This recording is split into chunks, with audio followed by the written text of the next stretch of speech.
Good evening. I'd like to call the City of Menasha Common Council Budget Review Session to order. Please rise and join me for the Pledge of Allegiance. I pledge allegiance to the flag of the United States of America and to the republic for which it stands, one nation, under God, indivisible, with liberty and justice for all. Could we have roll call, please? Alderman Kraut-Kramer. Here. Alderman Collier. Here. Alderman Keehan. Here. Alderman Zielinski. Here. Alderman Spencer. Here. Alderman Benner. Aldermans Nichols and Taylor have been excused. The first item on the agenda tonight is people from the gallery to be heard on matters pertaining to the agenda. Is there anyone who wishes to be heard this evening? Mrs. Taylor? You're smiling, so I'm taking it that's a yes. I was going to say, I think I'm the only one. Hello. I guess everybody else is watching the Cup game. Bear with me. I'm just here to ask questions. I give you all credit for trying to read the budget. It's very difficult, and that's why I'm here. Simply as a taxpayer, when I glanced through it, things that just jumped out. And I'm basically kind of just asking, what are these? So it's not like I'm trying to drill you or anything, but probably starting with the library, really I have no issues. My only question is, and probably because I'm old school, when I was a kid, I lived at the library. I loved the library. I went there all summer. It has morphed over the years into more of a, almost like a community center, and there's so much programming and a lot of children's programs, and it's all wonderful and great. But how do you balance that as a taxpayer, that we're not becoming like a daycare center or a duplicate, you know, community center, social service center type thing, especially when we're drawing people from other communities. Now, I'm assuming Calumet County, Winnebago County help, you know, with expenses, but I don't want to see it becoming some of the problems that Appleton is experiencing. And I don't want to see it becoming where we look at it as a competition with neighboring libraries, where we're more focused on how much stuff is signed out and how much stuff is, you know, that we're in this, we have to, you know, keep adding resources because somebody else has that. So trying to keep the line is basically my only comment, and what you really see the library turning into the future, you know, because everything is going electronic. My next thing is really the public. I really have nothing to say about the attorney and the clerk elections, but the Public Works Department. When I first moved here over 16 years ago, the big thing I heard was the city garage. It's falling down. It's terrible. Someone's going to get killed if we don't do anything. Nothing, to my knowledge, has ever been done with it, and yet we've done the library. Now we're going to move to a whole new facility for City Hall, and yet we're looking at over $500,000 of new equipment to put in, I'm assuming, the Public Works facility, that we maybe have room for half of it. And it seemed like they just keep getting kicked down the can with that facility and where that stands. And I have a concern about that something terrible might happen someday. And that should be something that's looked at, whether it's there, whether it's some other location. But as far as then their budget in particular, one of the first things I noticed was in the mayor's letter, he talked about over $1 million of new street construction. If I look at it correctly, again, I hope I didn't lose the page. I had on page 182, it has street construction with a grand total of $1.8 million. But if you separate the accessible streets, which really aren't on the tax bill from those that are on the tax bill, we're really only doing 4 streets. And it's $272,000, which is less than what we paid for the walkway. So to me, it's very, if I'm reading this correctly, I think it's very misleading to say, oh, we're doing over $1 million in street improvements, when honestly, we're doing less improvements than we did for the walkway. This has Railroad Street, Center Street, 2nd Street, Manitowoc Street. That's it.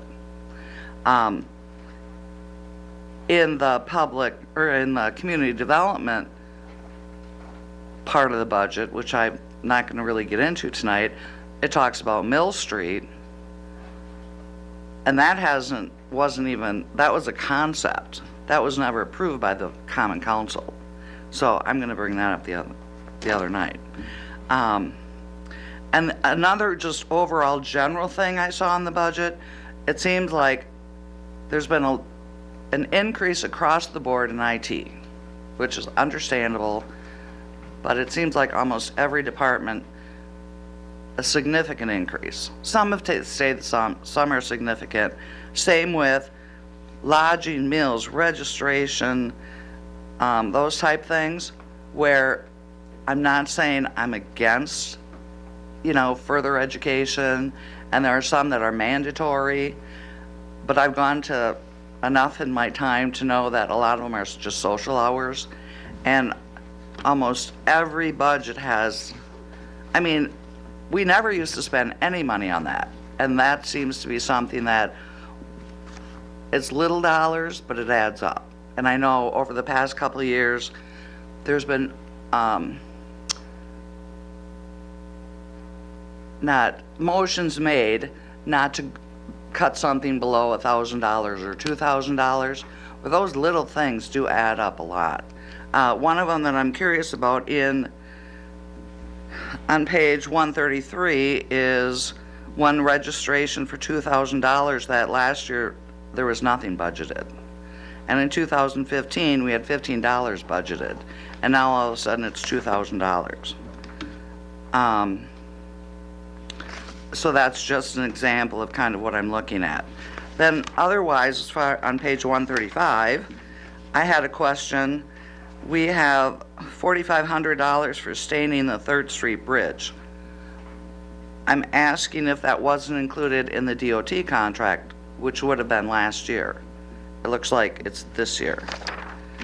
Then Mill Street, which again, we have $15,000 for materials only, that existing staff will do it, but does that include their time? And then page 152, this was one of my other questions. Looking at it, we have a line item that repeats itself, vehicle/equipment rental. Is this strictly where we're renting equipment all the time, or is this also depreciation on vehicles? We have an item here that last year was budgeted at $197,000. This year it's $274,000. So that's a significant increase, and I'm wondering what that increase is for. And underneath, it talks about refuge carts and stuff. Well, I don't think we're spending $75,000, $80,000 on refuge carts. I don't think. Then on the next page, page 142, we have painting of traffic lanes, outsourcing, $10,000. Why we're not doing that in-house? I'm assuming you want to save money. But also kind of related to that are our street signs. This came up when we talked about getting a new logo, and one of the big costs was because we'd have to do all these signs and put the new logo on all these signs. Why are we putting a logo on the sign? Simply enough, we have blue signs. Neenah and Appleton have green signs. That sticks out enough. It also gives you more room because the new subdivisions have more letters in their name than 4.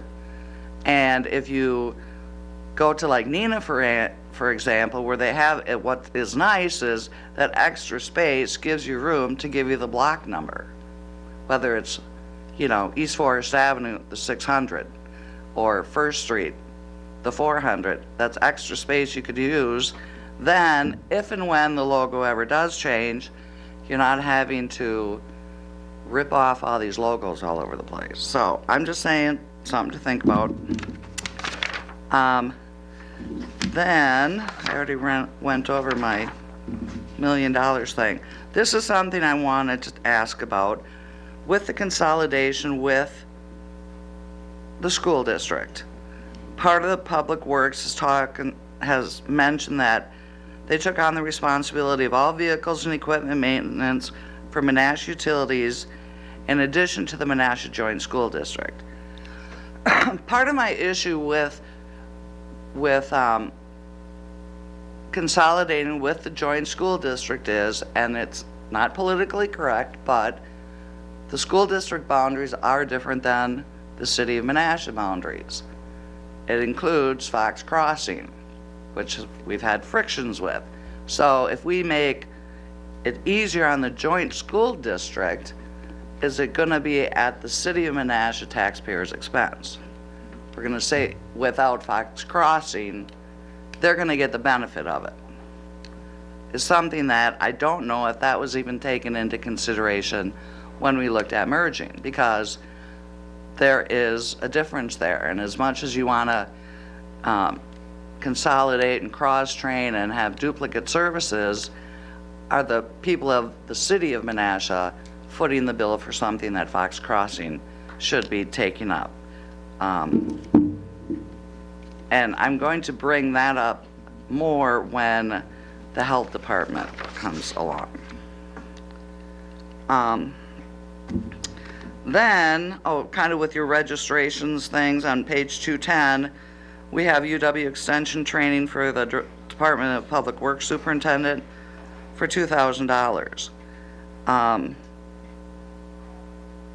assuming that that is something, again, because that's training, kind of like continuing education, that if that person were to leave a month later, we reimburse for some of that? Or is that just all in our back and part of it? And in relationship to the Director of Public Works and the inspector departments, the inspector was budgeted last year, I believe. Where did those wages go this year? And where did the wages for the Director of Public Works go this year? And speaking of staffing, the Director of Public Works, Mark Radke, was basically in charge of the Stormwater Utility Fund, which has millions of dollars in it. And we have no one in charge. And so for months now, that Stormwater Utility Fund has basically been managed by staff, and it's supposed to go through the Department of Public Works. And I believe it was like quarterly reports would be made. I think, and I said it at the time, because it was Mark Radke and because I had such faith in him, it wasn't such a big deal. I do think it's a big deal now, and I think that's something that should appear on every agenda for the Department of Public Works. Getting more involved with that storm utility fund and get more hands-on with it, especially when you have someone new coming in, and especially when so many funds are diverted from so many different departments into that. I know, but I was here last night. Oops. And I'm the only one. You guys don't mind, do you?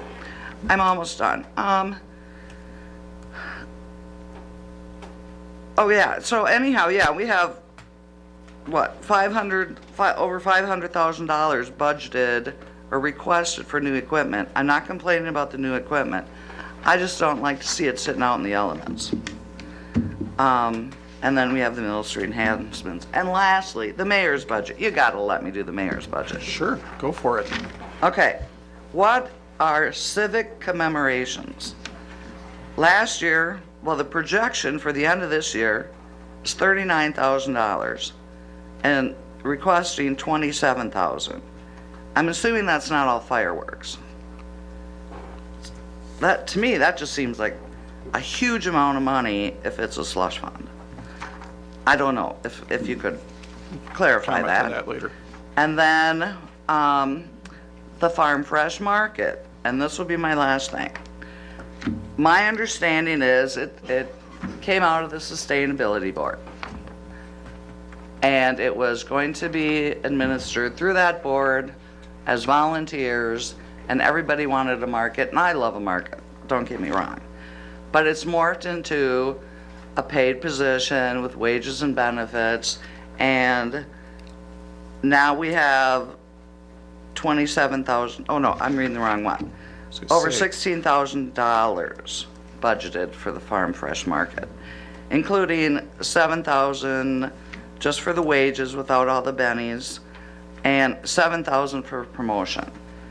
I do feel, I looked at Nina's budget and Appleton's budget. They have nothing for the markets because they're run by their downtown business districts. I don't think the market with vendors and sponsors should be on the city tax roll, as much as everybody wants it to grow. I'm going to comment on that one just so no one gets the wrong impression. That account is actually the funds that come in from the market, vendors and donations. There is $3,000 in the mayor's budget, but what the budget you're looking at, that's entirely registrations and donations to the market. So the promotional, the 7,000? Yes. But we still have wages of 7,000. That's all, that entire page that you're looking at, that's all donations and registrations. Okay. But I know I saw another page with like $2,400. There's $3,000 in the mayor's budget. Okay. So that's still $3,000. Yes. I just want to make sure that no one got the wrong Okay. impression. Well, good. That's why I'm here. I'm asking questions. No problem. And we'll talk about that more in detail when we get to that later on tonight. Okay. And that should do it. Oh, other than page 176, debt service principal, the 2016 year-end projection, $15 million. If someone could tell me if that's refinancing or what that is. Most of it's refinancing, but we'll get to that during the financial part of the budget. Thank you. Thanks. Apologize. 16 minutes. We did pretty good. Is there anyone else who wishes to speak? Okay, we will, I see there's something different up.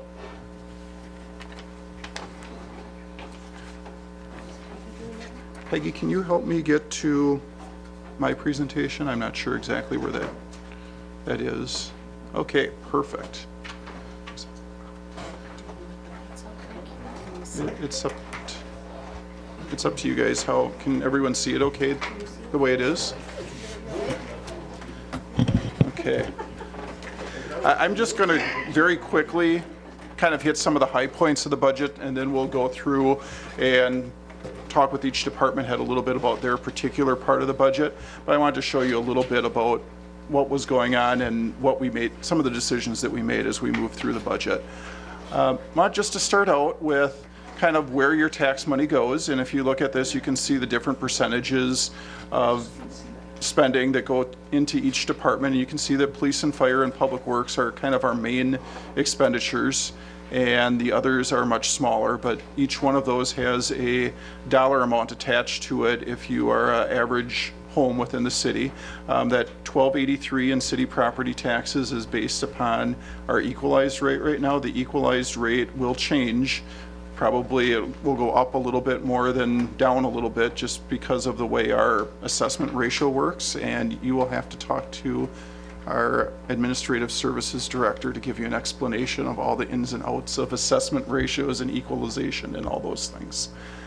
Thought it did change for a moment. What's changing? If you look at the chart, you can see we had an increase of about $271,000 in our budget this year, and you can see where which departments got the majority of that increase. And you can see a big portion of it went to fire and police, and that makes sense because those are the two areas that are the biggest in our budget. Also, community development and parks got a little bit, and then the rest are fairly small. We also had a few departments that actually had a decrease this year. And the big reasons why things increased were police duty and disability. That's a more or less an insurance fund that we have to pay in through the state, and that went up about $60,000. That rate is set by the state. We cannot change that. Our cost share formula for Neenah Menasha Fire Rescue, Menasha's calls are growing faster than Neenah's, as well as our equalized value is growing faster than Neenah's. So that's pushed us just over 40% of the budget, where we were at 39% of the budget a few years back. The contract with Neenah Menasha firefighters had a significant wage increase this year, which also moved things up quite a bit in the wages category. That should be changing in the near future. We are looking at a good number of retirements coming in the fire department, which will be bringing in lower salaried firefighters as time goes on. We have 3 development agreements within this budget. These are borrowing. There is a Hagen's development, a Van's actually 2 Hagen's developments and a Van's development, and those are shown in your CIP as you move forward.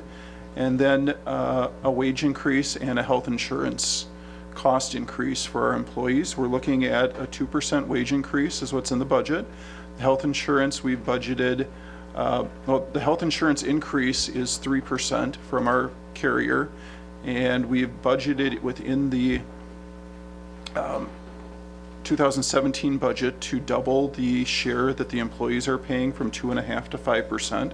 We're doing this incrementally as time goes on, and that is, we looked this up, it's about a $5,000 increase for the city then, is what that amounts to.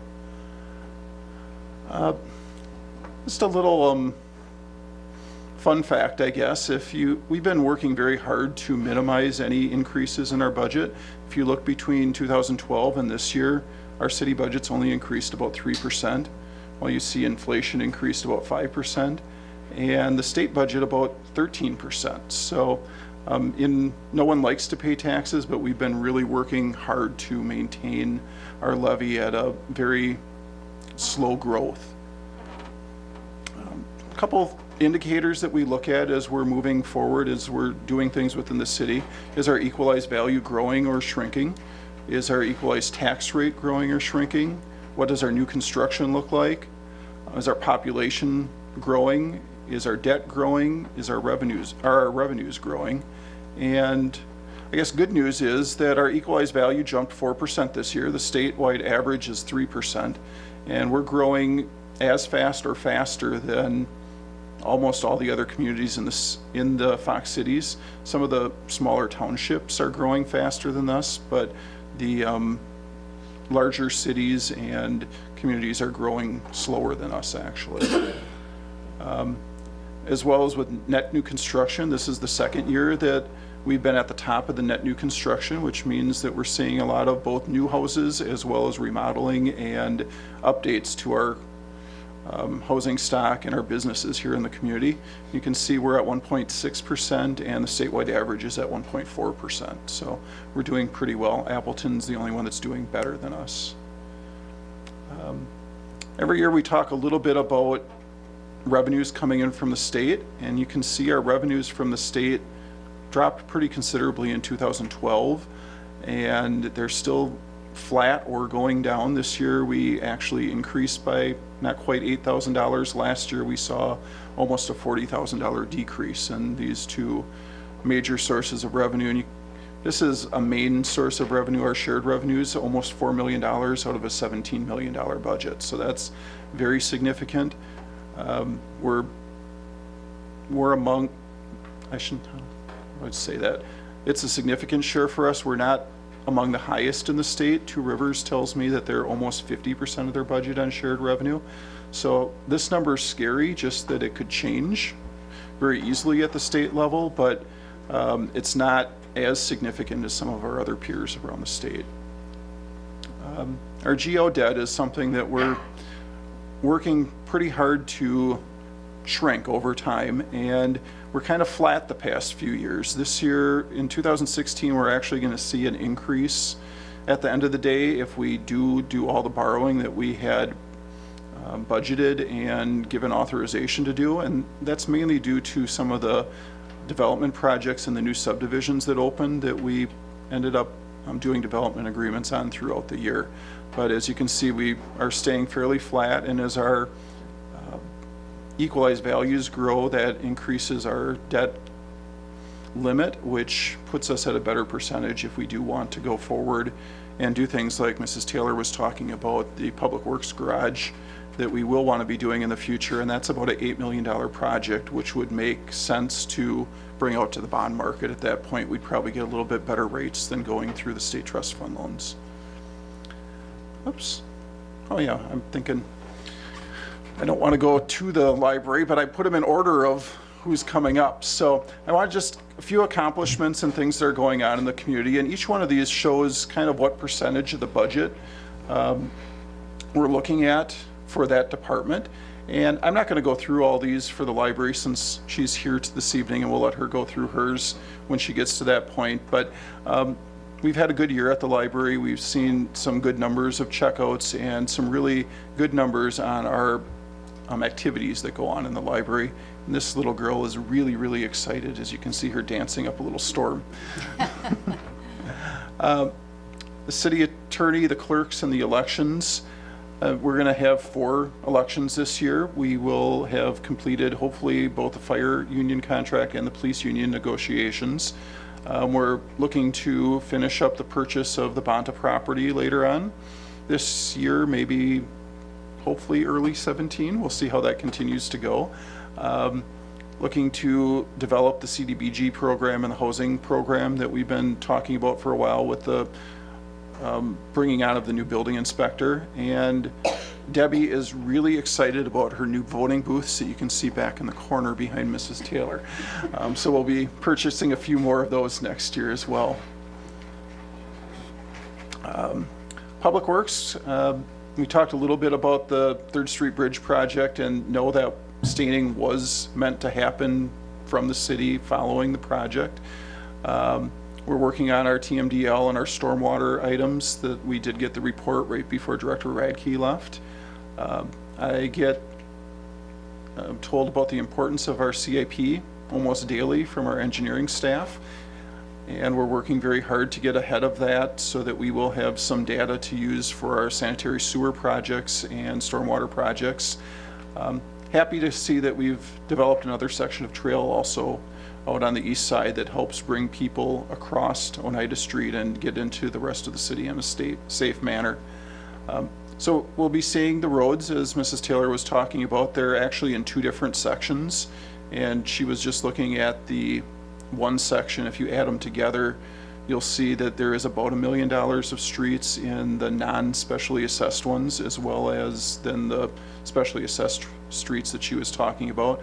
We're also going to be working on finishing up our LED street lighting program, and that'll be the final year, and that should replace the vast majority of lighting throughout the city.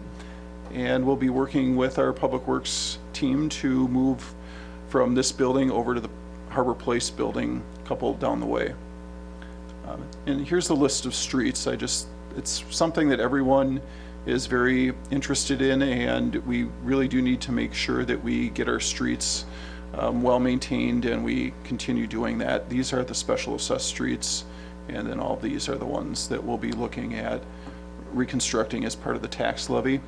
About 2/3 of those are mill and replace, and I think it's just the top 3 that are pulverize and replace. So we started a program a few years back that we would actually be able to take the top layer of the asphalt off and save some money by just putting that top layer back on rather than redoing the whole street. And we're to the point that we can actually start doing that now. Mayor's budget, we've hired 3 department heads this year almost. Hopefully we will have some good news for you at the next council meeting about a Director of Public Works. I represent us on a number of boards throughout both state and locally. We've secured a lot of donations for fireworks and parks this year. We also have a donation from Bergstrom Automotive to place the bank columns downtown if the council so desires to do that next year. And we've really worked hard on managing debt and increasing equalized value. We plan on continuing some of those things as well. Fire rescue, new chief there as well. And we've been working quite a bit to start working on strategic planning and move forward on some of those items. Community development, new director for about a month. And we've finished up a lot of things that we've been working on. I think a big one that you might not know that's been going on just recently is the Valley Road remediation of the former Urban Evolutions building, and that is coming down right now and hopefully will be redeveloped in the near future. And we've sold a good number of lots at Lake Park Villas, which is something that hasn't happened for a number of years. We're below 50% of the lots now, which is a very positive thing. So we're looking at creating a downtown action plan next year, working more with the marketing materials that we've had and implementation of the building inspector to start working on that housing plan and code enforcement areas. Health department, as everyone knows, I'm queasy about blood and immunizations, so I try to leave those things out, but there's a big list of things here. Nancy does an incredible job at the health department, and she's really working on some of the planning and wellness as well as guidelines as to how we implement our programs over the years. Couldn't resist having someone cheer within the budget. We don't normally get cheers about budgets, but police department, we have reintroduced a couple programs, worked on 7th and Racine. I think that people have noticed that the crossing guards have been much happier on 6th Street now that we don't have people zooming through there quite as fast in 4 lanes. Working on being fully staffed by the end of the year. We just hired 2 more police officers. I think we're still down 1. And we did some procedural justice training through a COPS grant, and we did that regionally this year, which is, I think, really commendable to our police chief to get some of those things done. We'll be working on some more of those training items, as well as, I think, a really neat program with Fox Valley TAC to start doing internships for the CSO program. This is our new futsal court. Kids had a great time that day. There were actually adults out there after that were waiting around to use the court the day that we had the ribbon cutting. But we've been very active in parks this year. We built 2 new playgrounds. Actually, one is being built right now at Hart Park, and this one at Woodlands Park was built earlier in the year. We've kicked off the Jefferson Park vision planning process. We're actually getting an award tomorrow night for the Gilbert Shoreline through the Wisconsin Park and Rec Association. And we've seen pretty strong attendance at the pool. It's maintained that 20,000 plus attendance now for a number of years. Next year, we're really focused on the Loop the Lake and upgrading Shepherd Park to kind of emphasize that, as well as the Jefferson Park Neighborhood and Vision Plan. And we're hoping that we make it through January on this boiler. We've been crossing our fingers for, I think, 3 years now that the Memorial Building boiler would make it through. Administrative services, Peggy's been working very hard on hiring department heads, and you'll see on our next budget that we are doing some major refinancing again this year. Not budget, I meant our next agenda for Monday. We've been working very hard on making sure that we get the best interest rate and best timelines for all of our loans, and she's very good at monitoring that. We're almost complete with our TIF analysis and report that you'll be seeing in the near future, and doing some IT items as well. And next year we have within the budget a performance management system that the police department and Public Works have piloted for us that will lead us towards doing kind of continual performance reviews. This is a very interactive system that communicates back and forth with employees almost in real time. So you're not waiting and just every 6 months you get a review. You're getting feedback all the time from your department head, or in some cases your peers. Working on some of our TIF planning and some of our IT planning as well next year. And I couldn't resist this picture of one of our friendly Doty Island dogs. So I just thought he was calling us to come to these meetings. So it looks like we will have to cancel tomorrow night's meeting, and we'll incorporate those 3 departments then into either the 9th or the 14th. And with that, I think I will, unless someone has specific questions, we could move on to the library. Does anyone have any specific questions at this point?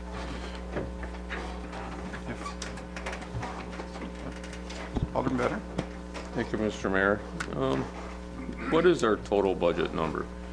Our total budget, if you look, it's, if I get the right page, it's under the executive summary, right behind my letter. And if you look at our general expenditures, they're about 17 million. Yep. And about 8 million of those, that comes, 8.5 million comes from other sources other than taxes.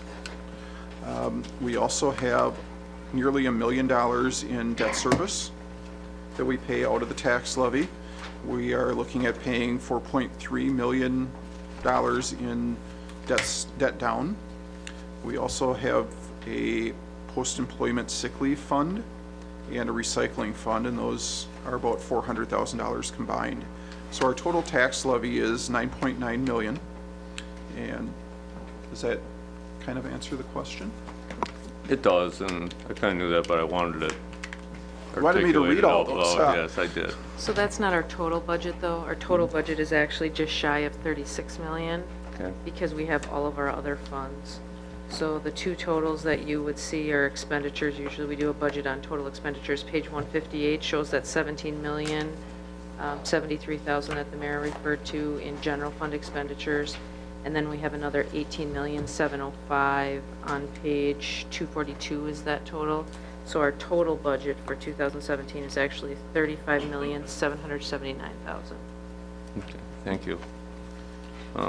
With that being said, I've sat through some of these budget sessions for hours as we have picked them apart, $50, a few $100 here and there. And I remember one year in particular that when it was all said and done, we did that, and we damaged accounts to professional improvements for employees, for trainings, pencils, papers, whatever little things, periodicals, and we did a lot of damage on budgets from taking a little bit out here and there. At the end of the day, the total impact on my tax bill was about $2. And for taking $2 off my tax bill, we ended up hurting a lot of budgets in the process, and it just didn't seem productive to me. And so I do this every year. I'm going to make a motion that we do not reduce any particular line item unless it's for a minimum of $1,000. So there's a motion on the floor. Is there a second to that motion that we can discuss? So there's a motion and a second. Is there a discussion? Alderman Collier. Is there any chance we can lower that to a quarter of that down? Because there's a lot of things in my book are, like, and I say trivial, but there's not more than 9 or 10 in this whole thing that are just a crack under 1,000, you know. And it's my first time, so I'm not asking, but just, and the mileage thing I understand now, and the registrations are a few that I don't. But if we can, you know, think about it, but if you want to vote on it and go with 1,000, I guess that's the way it'll be. You can certainly make an amendment for a different amount if you'd like to, Alderman Collier. I already had, I was going to say that if there's something that somebody wanted to bring up, and maybe through unanimous consent, you know, we decided that it was acceptable. I don't have a concern with that, you know, especially if, you know, you're there, you're pretty close, and it seems like it makes sense. I don't have a problem with it. I just don't want to get into the semantics of, you know, minute amounts that really don't have a real impact on anything other than damaging accounts. So I don't have a problem with that. Thank you. Is there any other discussion? Seeing no further discussion, could we have a roll call vote, please?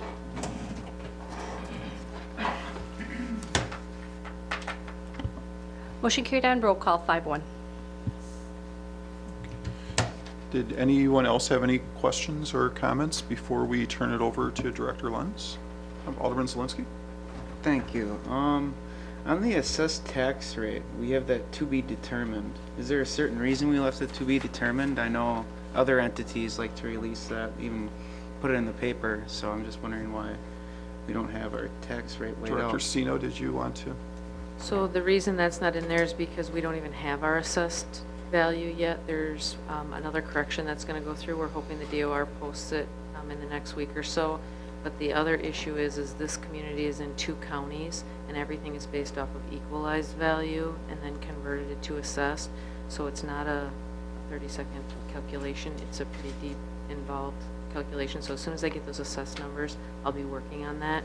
We do think just in general, our assessment ratio is going to be right around 97%. So basically that's that assessed value. And again, I can't give you specifics for each county, but we're looking in the high 1050s right now is where we're at as far as an assessed rate. I just can't give you an exact for each county. But I would say within the next week to 10 days, we will have that. In general, about $9,650 is 1 penny of tax value. Mm-hmm. So your guesstimate, ballpark guesstimate's about 1050, you said? I'd say closer to 1058, 1059. The other thing you have to remember is this is the Winnebago County portion that we're looking at, not the Calumet County portion. And they do vary sometimes. Well, this is based on overall assessed, but our assessment ratios are going to be pretty close. So if our assessment ratios are pretty close, then it's a normal split. So you're not going to see a difference between counties. It's only the difference between counties is when you see one of them at a 101 assessment ratio and the other one at a 99. But when the assessment ratios are about the same, which we expect them to be this year, you're not going to see big differences between the rates. So we should have that number by November 14th when we final budget amendments and everything? I would say that would be very realistic. Okay, thank you. Okay, seeing no one else, we'll turn it over to Director Lenz. I am joined by highly esteemed members of the Library Board. This is Chris Vanderheiden, our Chairman of the Board, Jim Engelberg, Vice Chairman of the Board, Bob Goltz, and Secretary Kathy Wojciechowski, and the person who left was Jill Halverson. She's our newest member. She's a professor at UW-Fox. The way we planned it was they would speak first, and Jim would like to say a few words. Thank you. Just sitting here it reminded me how much I miss this song. Not. I asked Vicki to let me say a few words on behalf of the Board of Directors before she walks you through our budget. Twice in recent years, most recently in 2008, the Menasha Library was recognized as Wisconsin State Library of the Year. With 360 libraries in the state, this is a significant achievement. It acknowledges a level of excellence attained by your library, and our library board of directors and staff are committed to maintaining. In the past year, over 500 people visited the Menasha Library daily and checked out an average of 1,250 items per day. Your library also hosted an additional 468 meetings with over 20,000 people visiting the library. We also offer numerous programs, excuse me, from preschool to seniors during the year. So you can see that your library is a very busy place. As you can note in the annual report that you have at your desk, which is this, the Menasha has the highest attendance and the highest circulation of all libraries in the surrounding area. People like to come to the Menasha Library. As libraries continue to evolve to keep up with the latest technology, so too does our library. An example of this would be the Gale course, a software program that we purchased in August that offers hundreds of free online classes, including college-level, professional development, and personal enrichment courses. We currently have 69 people enrolled at various levels in these 6-week courses, and this is just since August. Our courses cover everything from health and wellness to computer programming, graphic and multimedia design, accounting, GED test preparation, college entrance exam preparation, and much more.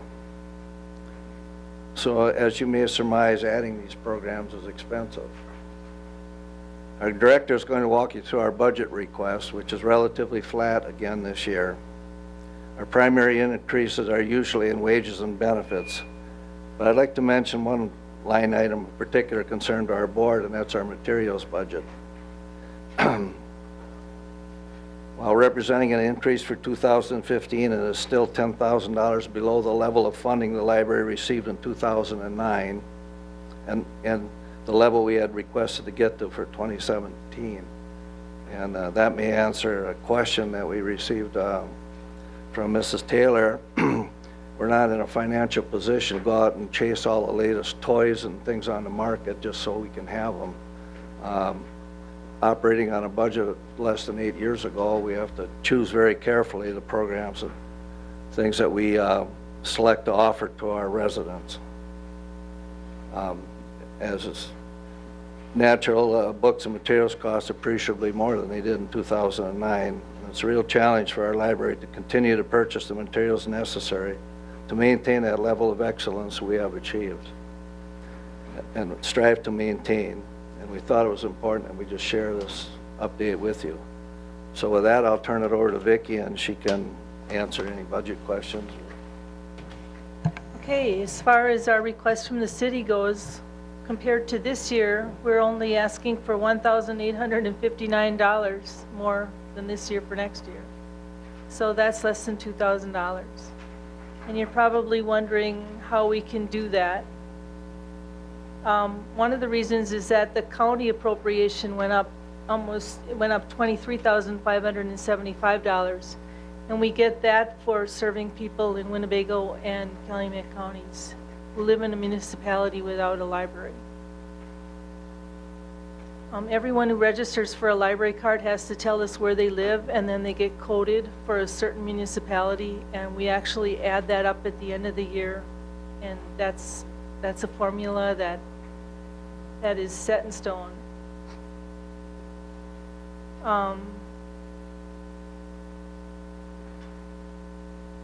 Let's see, our wages are, that went up a little bit, but that's absorbed by that county money. Our benefits are actually going down about $4,000. We have some people who are opting out of health insurance, and they could opt in anytime in coming years, but this time they're not.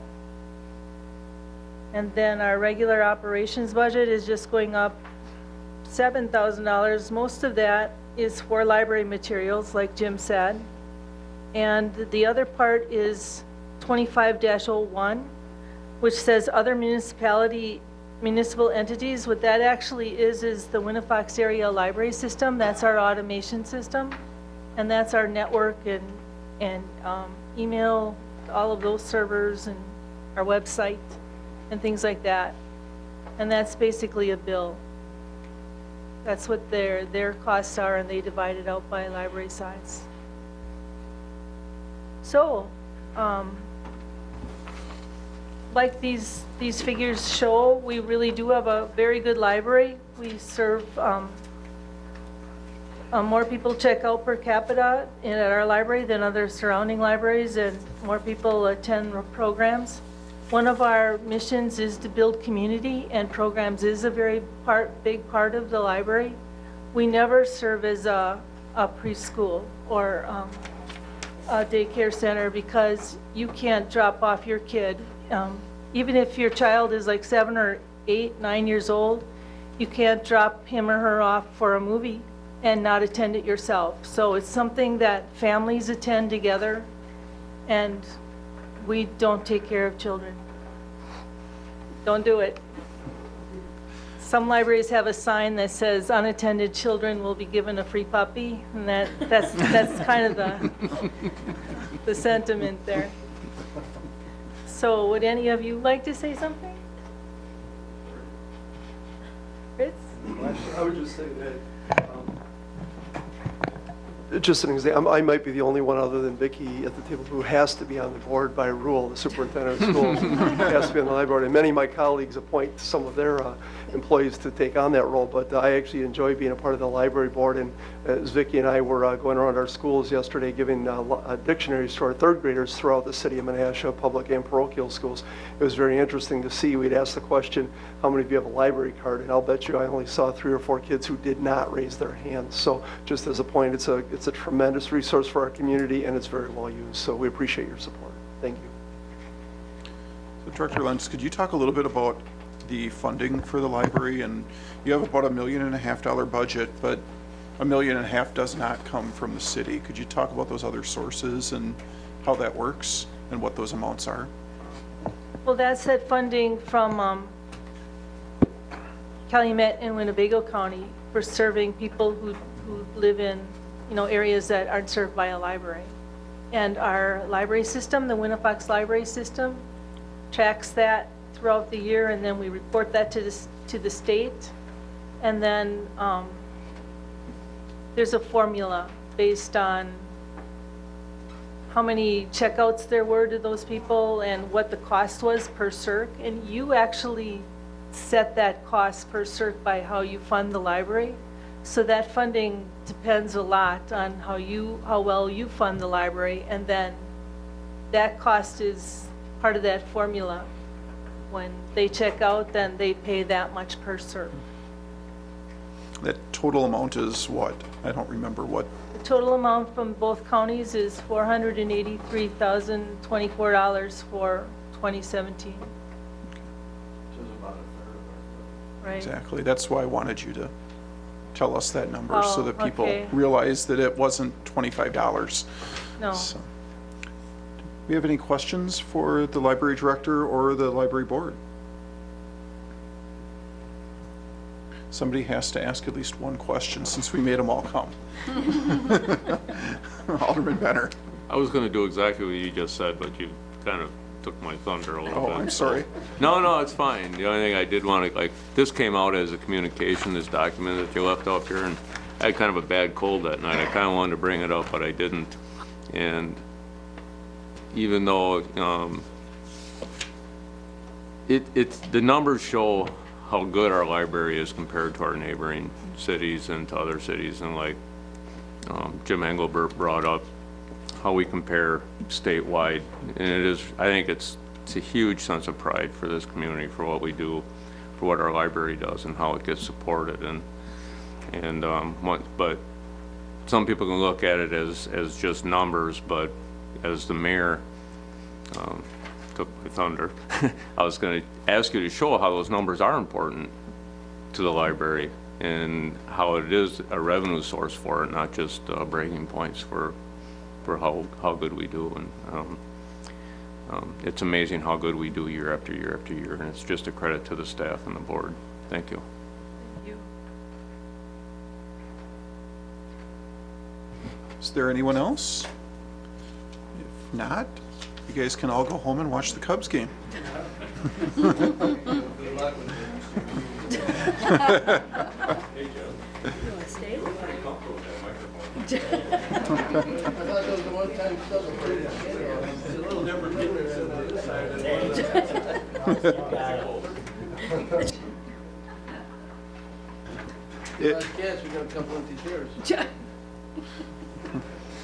If there's no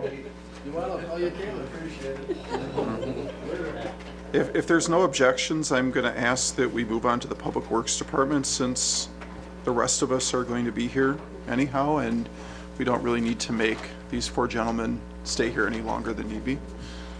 Does anyone have any objections to that? Okay. No. I want to watch the Cubs game.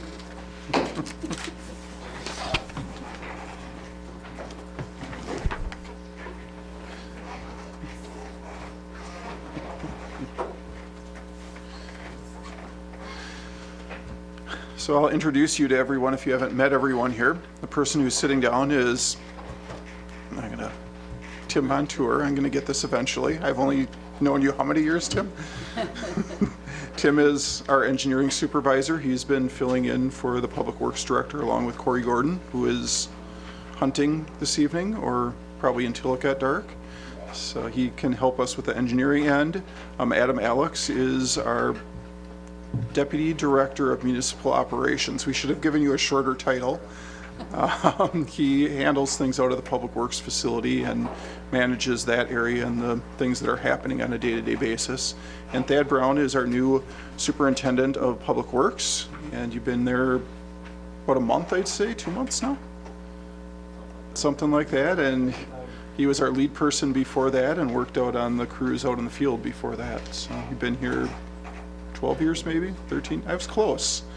So with that, I don't know who, well, Charlie's back in the audience. He didn't come up to the table. Charlie is one of our engineering aides. He does inspections. He also is our stormwater billing guru, keeps track of our ERUs, does a lot of our CAD work for design work on the engineering department as well. And did I miss anything, Charlie? Am I good? He comes every year to watch this, though. Glutton for punishment. So I don't know if you want to start, Adam, or if Tim wants to start, or how we want to go from there.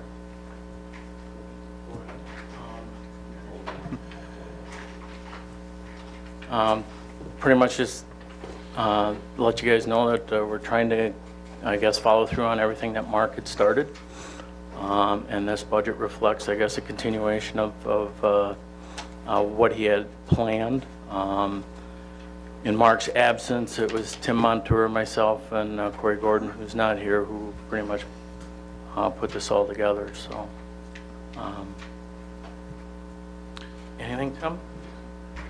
So normally how we do this is we just kind of go through the budgets in order. So if we want to start out with municipal buildings, we can go from there. And if you want to just give us a little, well, you've been here before, you've done this before. Yes, I have. One thing I'd like to point out in the narrative on the municipal buildings is up there, it says the budget does not reflect the possible move to the new building. At the time that we generated this, or that I did, I generated two budgets. One was based on full year here, and then one was based on 6 months. And then after I put the narrative together, then the mayor and I had a chance to visit, and we were a little further along than I had thought.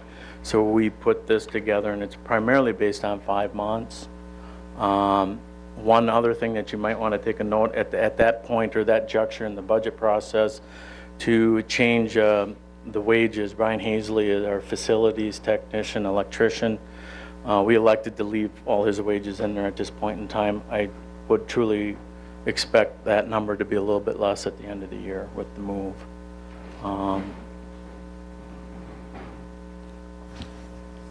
So having said that, any questions?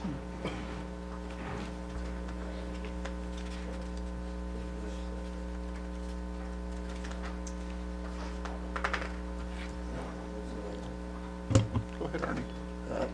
The only question I have is on page 129, and it goes municipal buildings, and it's the fifth from the bottom, building rental. It was 00000 for 2 years, and now 34,000 X dollars. That would be our rent through the school district for the move for 7 months of the year. Okay.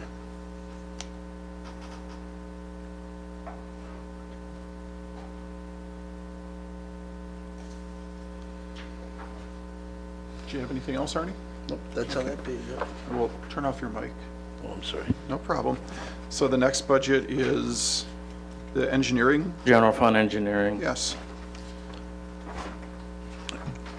You got anything?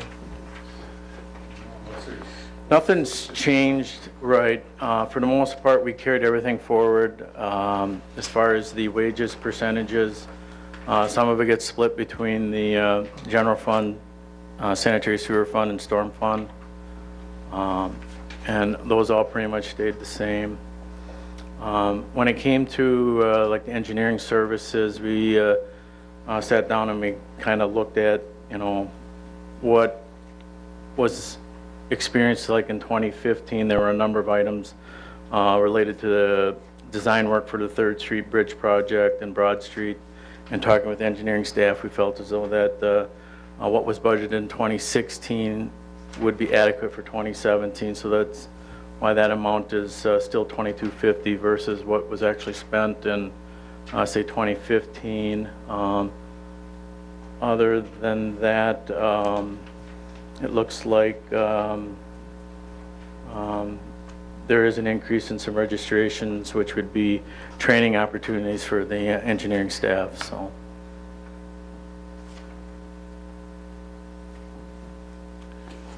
Does anyone have questions regarding this budget? Arnie? On the trade-in and registration, the $2,000, and I'm new on this, so I look at the numbers over the last 2 years, we must have not been sending people out, or people didn't want to go to certain things, and I know how that happens, but now you're asking for $2,000. There's some courses that you know that are coming up, or things that we need?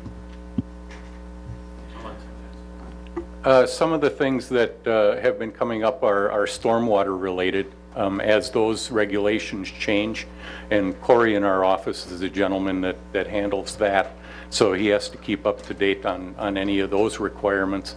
With that being said, there's always the software upgrades on the engineering software that we use and some of the training. Now this year we're going to another newer version of the software, and what we see with the versions that are coming out, if there are substantial changes that would warrant some training, then we'll look at it.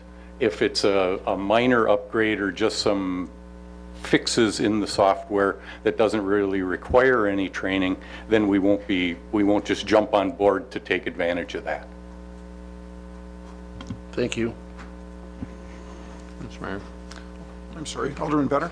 Thank you, Mr. Mayor. Tim, how do you, from an engineering perspective, what do you guys do for maintaining your CEUs? Your continuing ed units for your credential? Is that something you do on your own, or is that something the city contributes to?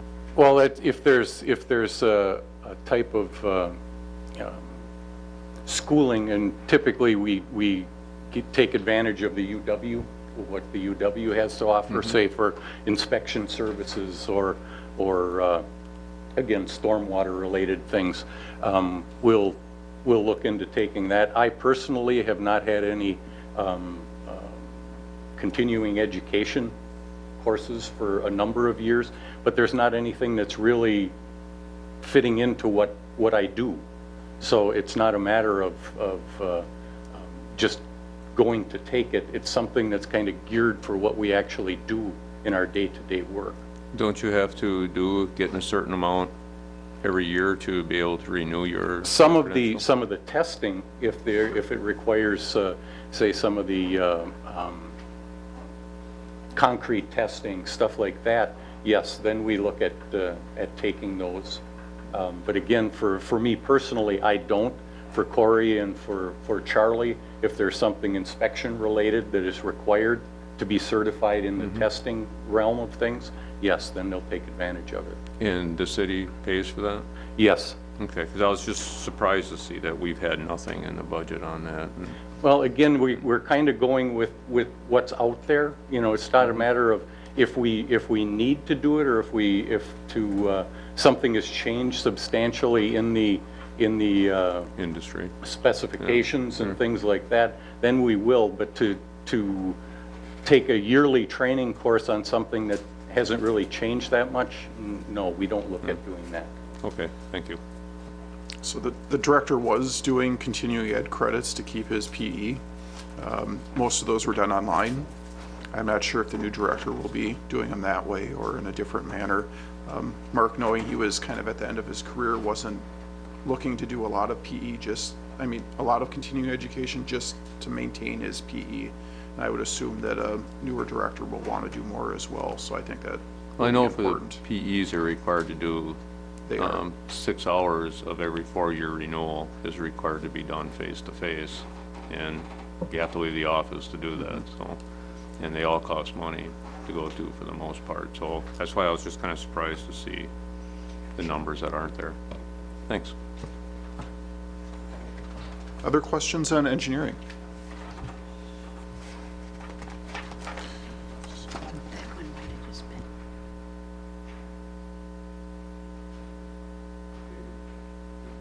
We're on replacement of streets and alleys, street construction. touched on that a little bit, if you want to continue. Looks like there's a little bit of an increase in the wages from the 2016 budget. That's going to be based on, I guess, empirical data, what we're seeing, a trend. Obviously, we're going to continue with the chip seal program and crack seal program, same amounts. That's pretty much, depending upon the cost, determines how much, or the amount of streets that we get to. And then obviously the staining of the 3rd Street Bridge, we did include that, as I was made aware that was not part of the contract. That's something that we'll be responsible for, which we will make sure gets taken care of this coming year.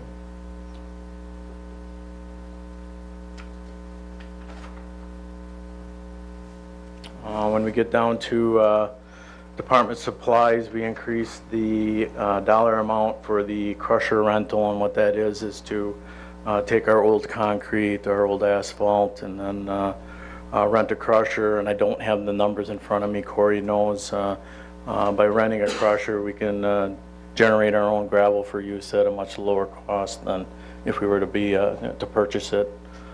So it worked out quite well this past 2016 construction season. So we upped the amount as far as dollar amounts to be able to crush more material for our use.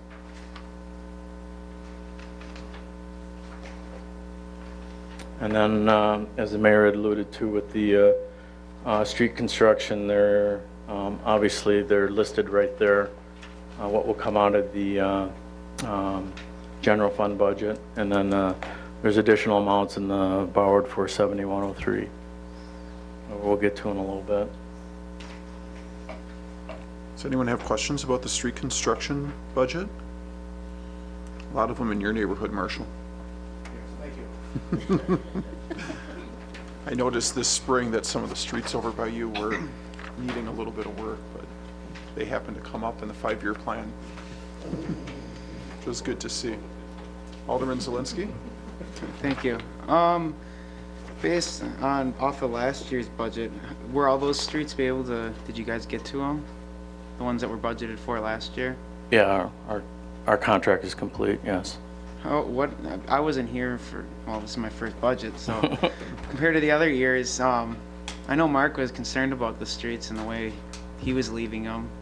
And how are we going to keep up with them? We're only doing this many streets, and I think we should have a budget a lot more than $1 million for streets. Just drive down Main Street. I've heard 1,000,000 times, what the heck is wrong with Main Street? So what's the... Granted, if you look at 2016, what did we do? We did 9th Street, 6th Street, and Grandview. Am I missing anything? And then Community Way.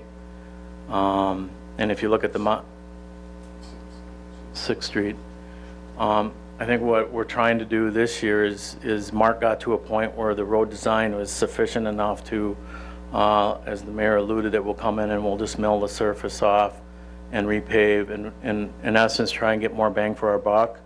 And hopefully it's not just for appearance purposes. That's why the design of the street probably 15, 20 years ago was changed in order to allow us to do this. So the way I'm looking at it, it looks like we're doing many, many more, I guess you would say, miles of street this year, this coming 2017 year versus what we've done in 2016. So I think it's a step in the right direction. I think this is where Mark wanted to go. So you seeing this, you'd count it as sufficient for the way our street conditions are and what we should be doing if funds weren't a problem? it's loaded question. Yeah. Yeah, as Adam and the mayor both mentioned about the milling and overlaying, basically what we're looking at doing there was where we had a 4-inch pavement. Originally, we're going to be milling off 2 inches and putting down 2 to keep that 4 inches. If you have less than 4 inches, you can't really do that. So that's where we're getting a little bit more, as Adam said, bang for your buck. But as far as number of streets, if an unlimited supply of money was there, yes, we'd love to do more. mentioned Main Street. Main Street is in the 2018 budget to redo Main Street. So it's not, every 2 years we have to do, or actually Charlie does the pavement evaluation, and that's how we kind of build the, we take all the streets that are 5 and 6, rated 5 and 6 out of 10, and see what we can do with them. So that's how it's kind of built within the trying to hold, I believe it's a 1.3 million approximate budget per year. So try and get the most streets that we can and stay under that 1.3. If the amount of money was no object, obviously we'd have a lot more. But there is a rhyme or a reason why we do what we do. So we're not considered behind the ball on our street construction at all, or compared to other? Personally, I think more than anything, we need to address some of our utility things a little more, and that's what we're trying to do now. We're trying to get some of the sanitary taken care of at the time of the total street construction. So obviously, with that said, when you start putting new pipe in the ground, the cost of the projects are going to go up. Mm-hmm. So. Thank you. Alderman Collier. Not that it's Christmas, but if you had $150,000 more thrown your way towards streets, what would you do? Would you repave a couple more streets, or would you try to do something different?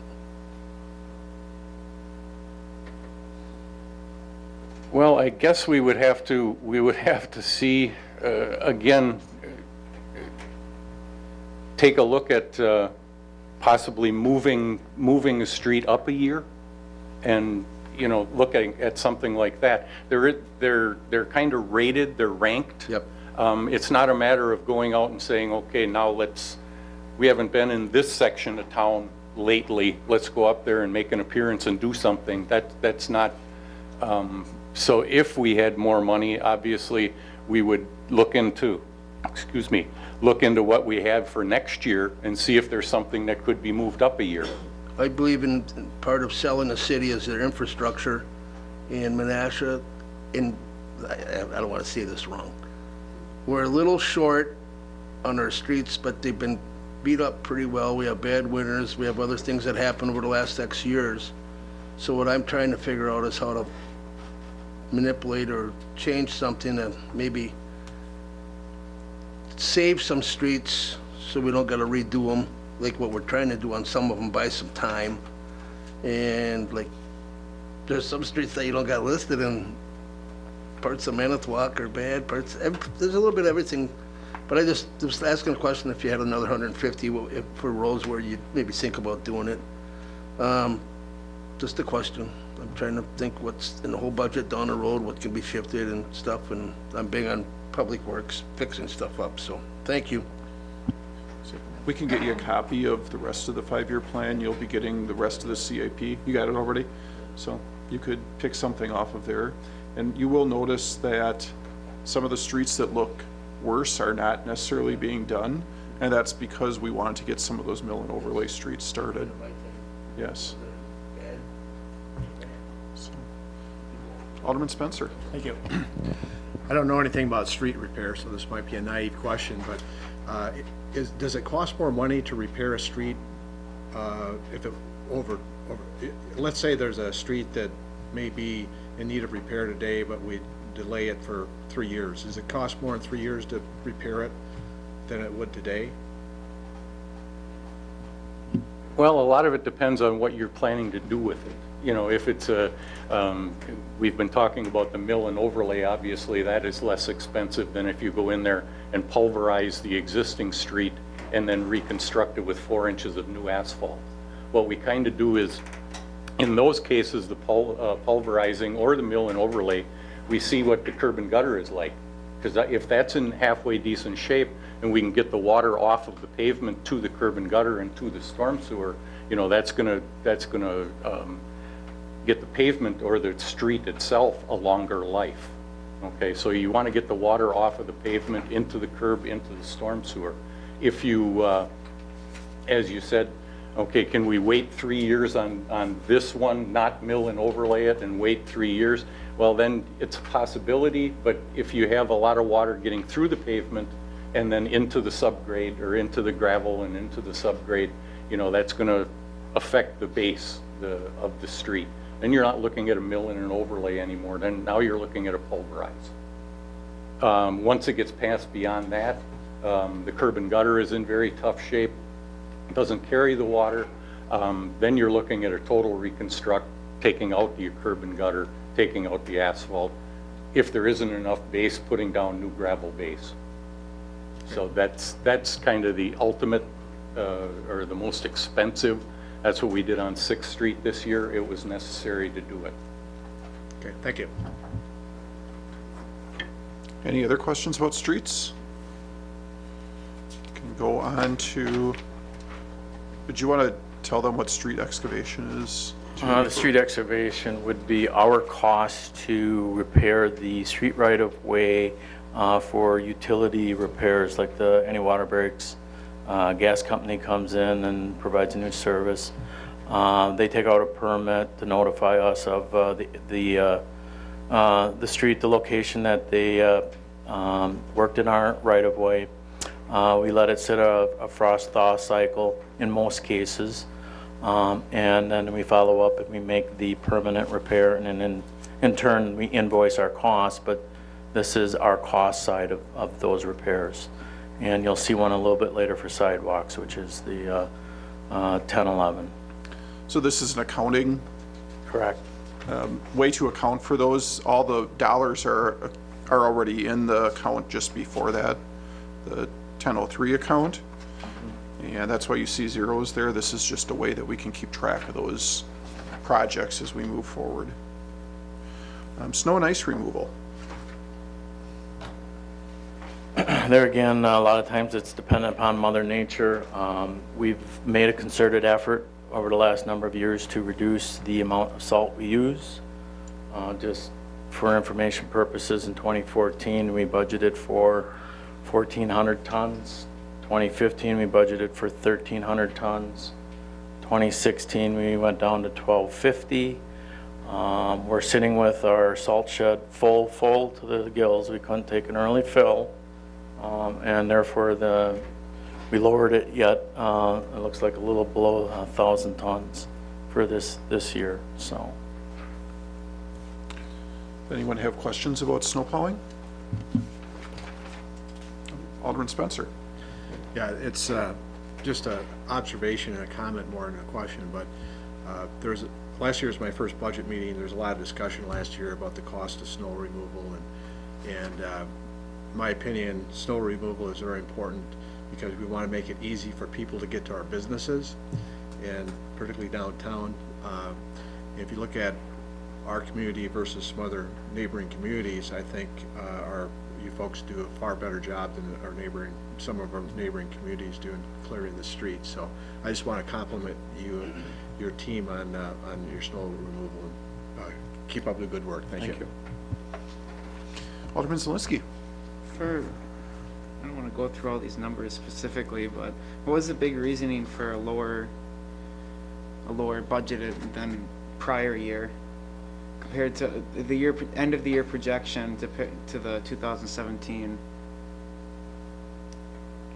it's based on what we anticipate. Based on all those, is it? Yeah, what we've done is we try and anticipate.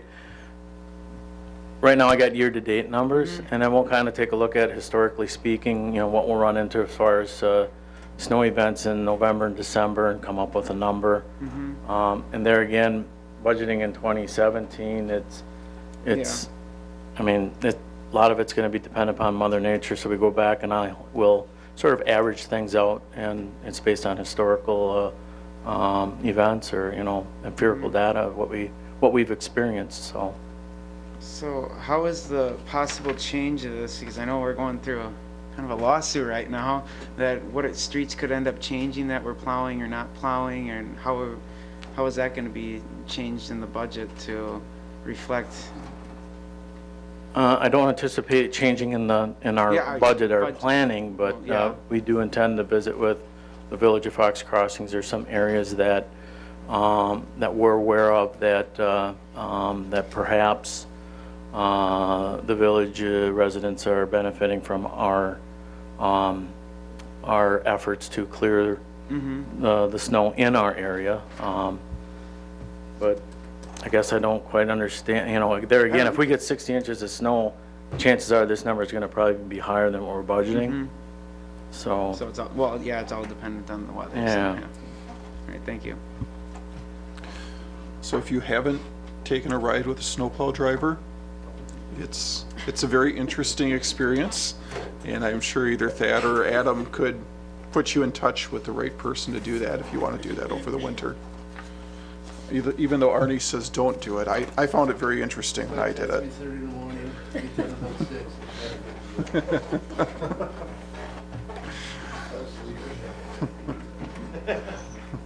So we also have the snow hauling budget, and that's again to keep track of actually, we're we doing, don't, and that's going actually, we into don't use it. stormwater, Everything yeah. goes to stormwater. What you're seeing here is an accounting purposes. This was actually our cost to remove the house on Kokana Street that we in turn billed out. We just used that account to gather our costs that were associated with that removal and taking care of the lot. So, you know, after this year, you will not see this account, or you won't see this page in the budget book. Okay. So the next one is the street signs and markings.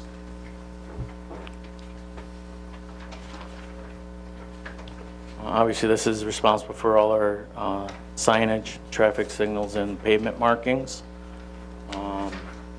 We actually asked, or we were interested or hoping to get actually more money, more than $10,000 for epoxy painting.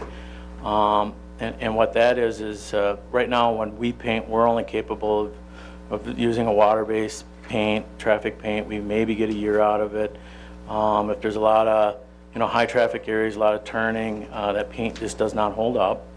Epoxy painting, our experience is you look at 3rd Street, we're figuring, you know, 6, 7, maybe 8 years of use, you know, of adequate visibility after it's been put down and painted. In 2015, we, I think, had $10,000 or $12,000, and we targeted it, the areas, new streets, and that's sort of what we'd like to try and do, because it's difficult to put epoxy over a water base if it's not completely gone, and if you have to grind it, it also adds to the costs. So what we're trying to do is, obviously, we'll target new streets and see if we can't get that epoxy painting part of the contract and fund it here, and that will free up a little bit more time of our sign and traffic tech, a little less that he'll have to paint. So, and it's, you know, some areas, the truth of the matter is it does not last a whole year, and by the time he gets back out there, the pavement marking's gone. And in this case, it'll ensure that that marking will be there for several years. So there's some safety advantages of doing that as well. So the other thing that came out of this budget was, excuse me, we had looked at some new detection equipment for the 7th and Racine intersection, and we just couldn't get that to fit in the budget this year. Was that about $10,000 or $15,000, somewhere in there? It was 7,000, 8,000. Okay. I thought there were 2 lines, Thought but there was anyhow. 2, yeah. Anyhow, somewhere 10,000 then, or less. That was the other thing that was in here that does need to be looked at in the future, at least by the time that Racine Street is reconstructed, and we're looking at probably 21 for that. So we'd like to start looking at that as well. Alderman Collier? We were talking about 7th Street in Racine, where the lights by the high school. And it said in 2 years you're going to redo that? 21, I think, is the year that's, Racine Street? Yes. That's kind of what I'd heard. Okay. is what we're thinking about, yes. Further questions on streets, signs, and markings? The next one is sidewalks and crosswalks.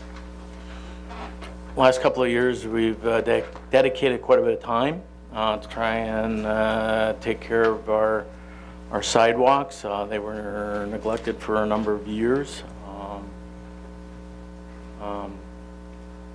And we plan to continue with that. I would like to think that all of the island has been done between 2015 and 2016. When I say done, any obviously trip fall hazards. And originally that's what we were sort of targeting, but we found that when we're in some of these areas, if the crosswalks were there, we're at that location, we also addressed the crosswalks to make sure that they're ADA compliant. In here, if you look under the supplies, there's 7,750, but there is another 30,000 in materials, which is budgeted on page 182 under the borrowing, and that's pretty much how we've been funding our sidewalk program. Questions on sidewalks? You guys did a great job in front of my house, by the way. And again, that next account, 1011, would be sidewalk excavation repairs. A lot of that is We Energies. We've been following up behind them. They've been working and updating their services generally along with our street construction projects, the roads that we're working on, and we're taking care of the sidewalks that they damage in doing their upgrades. So a lot of that cost is We Energies related. So the next one is the street lighting account.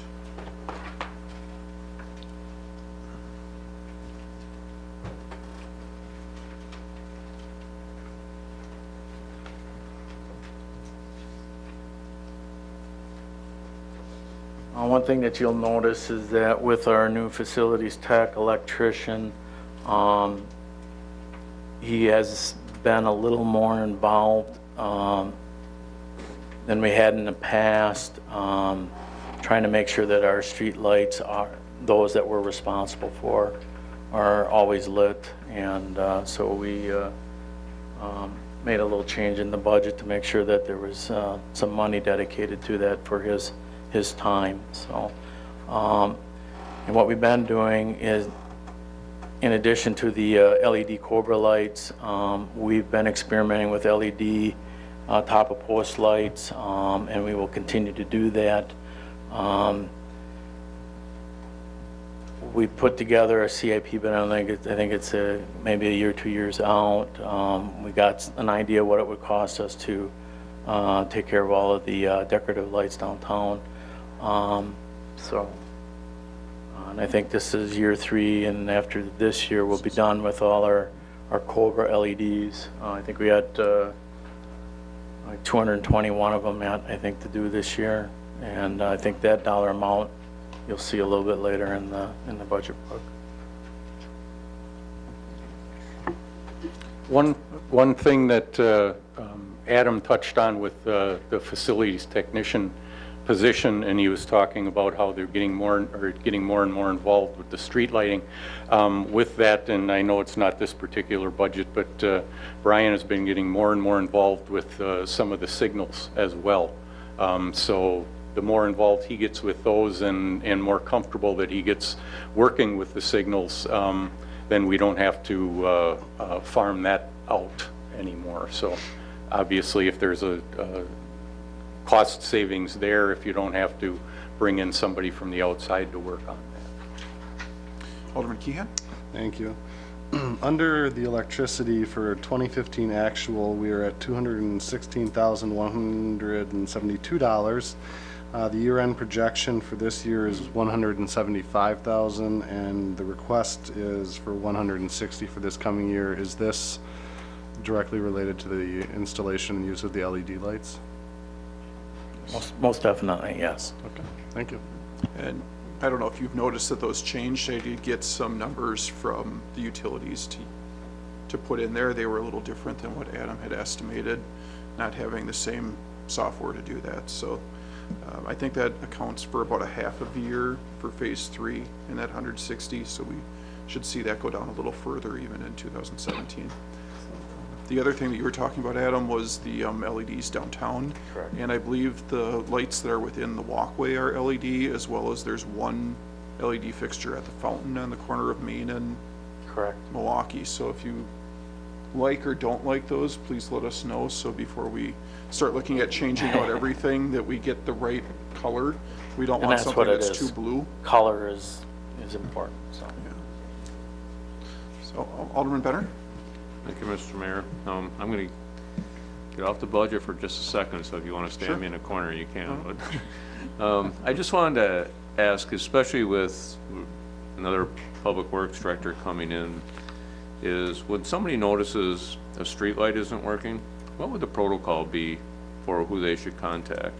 So if just a citizen calls the alderman, or if an alderman sees something, who would they be calling to get that repaired?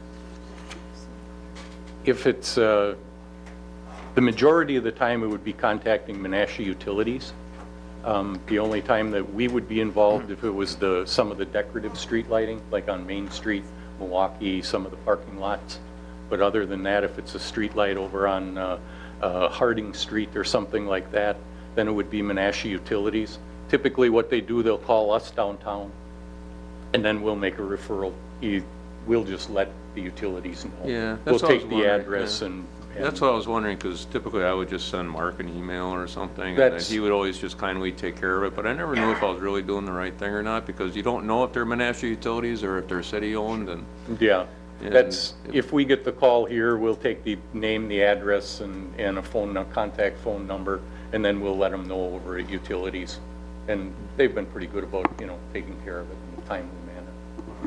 And if you go on the utilities website, they do have an entry there, so if a resident happens to know that there's a light out, they have a little form on their website that you can let the utilities know. but if it's not theirs, or they aren't gonna reject it, They'll let they'll us forward know. it to you. I think they'll Yeah. let us know, yeah. I'd like If to it's- think so, they're kind of all under the same umbrella Yeah. ultimately. Okay, thank you. Alderman Zelinski? I keep getting from people in Tana Lane, I don't know why they don't contact Alderman Benner, but the light at the end of Tana Lane before that park, is there any plan for lighting there soon, or? Because they're really worried about, they still get cars all the time that'll park down there, and their kids come back later and it's unlit and all that, so I don't know if there's electricity ran to there that we tapped into, or something solar. I don't know, but I can certainly find out for you. Okay, thank you. Okay. One thing at the end of Tana Lane, I don't know if the final plat has been for the Vans property. I don't know where that's at, but to put in the utility out there without knowing where the street right-of-way is going to be, you can't just put it. It might be on private property. So until all that is finalized, it'd be very difficult to put any street lights, because that Tana Lane's not going to cul-de-sac anymore. It's obviously going to extend and then go north and south, or intersect a north and south street. But not knowing how that initial layout, or if been done, maybe the mayor knows if They're having wetland delineation issues as well as navigable stream issues. Okay, so that's kind of holding up the platting process, and until the plat has been approved, you really don't know where the streets or the roads are going to be, and then that would affect where the lights would be. Is there any kind of like mobile street lighting, something temporary? I'm That not aware of concerns them a lot. anything. Okay. Yeah. We had some issues with the caboose over here, and Brian looked at a number of solar options just so that there is some light. And granted, with the fact that we now have playground equipment in there, maybe it is worth checking and see what options are available to us. Just a concern over Yeah. there. Thanks. Okay, the next budget's the parking lots budget. What comes out of here is also snow plowing, in addition to maintenance, and the type of maintenance that we run into obviously was like over at the Germania parking lot, repairing the trench from the electrical for the lights. There is some curb and gutter work from time to time over in the Broad Street parking lot, and we did some paving over in Chute in like 2015. So that's the type of activities that end up getting charged into this account. Any questions on that one? Arnie? No, I'm sorry, I'm jumping ahead a little bit.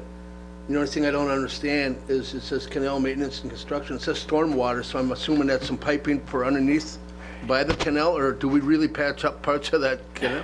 We haven't patched up parts of the canal for quite some time. I know we had an issue at one point a number of years ago. What I believe that is that that's the canal or the city's portion of the stormwater, for the impermeable surface along the edge of the canal there. That's our stormwater ERU fees for that strip along Water Street that's all paved. That's what that is. Okay, we'll move on to refuse collection, unless someone else had questions about that canal. Adam?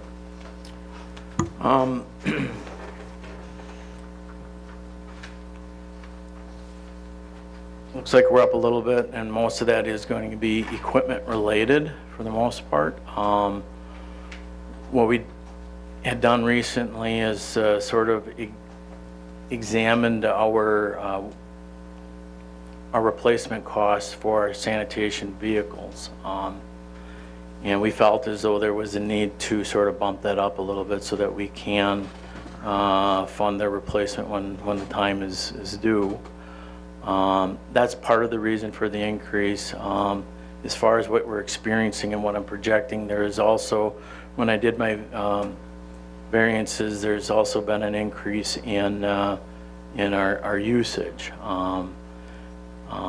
And we'll address that in a moment here. And in regards to Mrs. Taylor's comments, the 2016 and 2017, the 2017 is our way to account for our costs of providing commercial refuse collection. I'm assuming that a number of communities don't do that.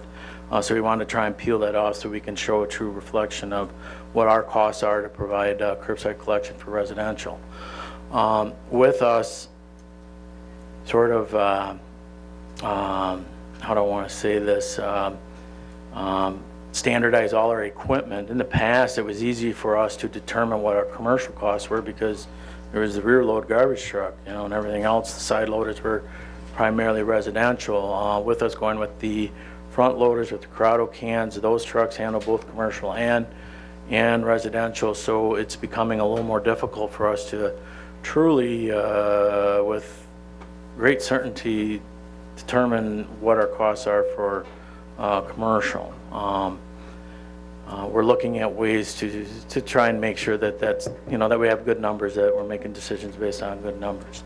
In here, you'll see that we've are requesting some money for some GPS technology, some hardware and a data plan. And what we expect from that is to provide some efficiencies in our routing. Depending upon, I've looked at a couple of different systems, and ours is pretty much modeled after what Appleton is using as far as the dollar and cents wise. But I think that will help us make sure that our routes are efficient. I think that will help us to generate more efficient routes for our overflow garbage. The idea is that in each one of the vehicles we'll have a tablet, and they'll have pre-programmed, I guess you could say, key buttons on there. And we have multiple cameras on our garbage trucks as it is. We just would add another one on the arm, so we'll be able to, they pull up to a stop and we know that this person never puts their garbage can out.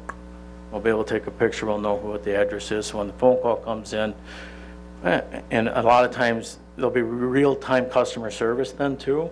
When we get these calls, well, this is why it wasn't collected or it wasn't out, or yes, we have it on our overflow route collection, we'll come back and we'll get it. But in addition to that, we're also planning on having it set up, trip fall hazards, potholes, low trees, just a multitude of information to help us provide better service to the community.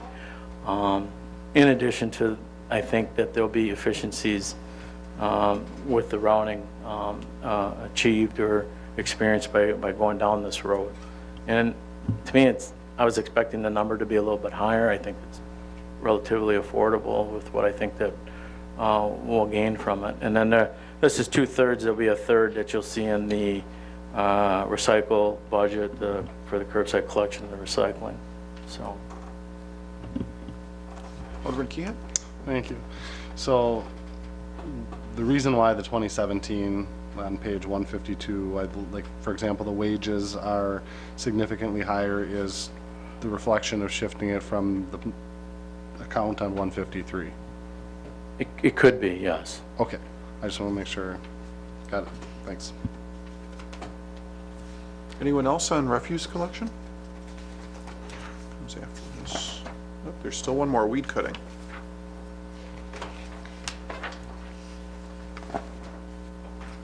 What's covered under this would be obviously non-compliance from residents or property owners for lawn grass and weeds. In addition, we're responsible for a number of areas, green spaces, outlots, our share of Lake Park Villas, and that's what this cost is. Some of these costs we recover when we do invoice non-compliant residents or properties. And I'd have to look at the revenue page to give you an idea, but that's what comes out of this budget here. In our capital improvement or our equipment purchases, we've been trying to somehow, over the last couple of years, find the funds to do this, and obviously we, come to you folks to do that. But right now we have a rather large tractor. I would imagine you guys have seen it, our big blue New Holland, and with the arm, which is beneficial and helpful, but the mower that we have on there is not quite as wide as the tractor, and it's not as efficient as it can be in a number of areas. So we're trying to look at getting like a highway mower, a bat mower, to in some of our larger areas be able to do it much more efficient and try and bring that number down a little bit, I guess. So.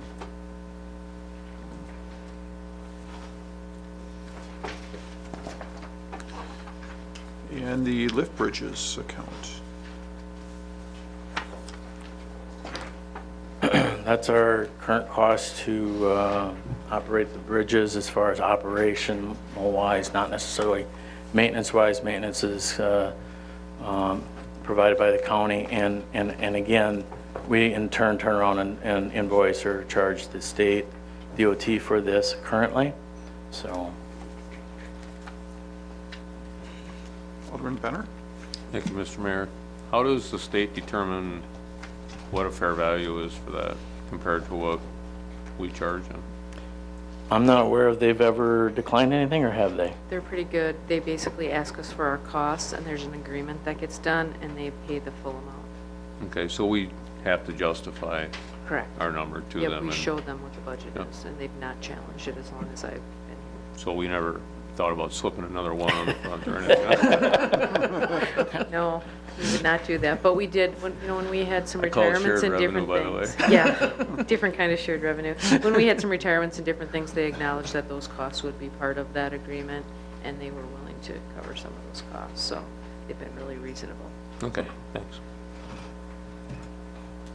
Okay, the next budget is the recycling budget on 169.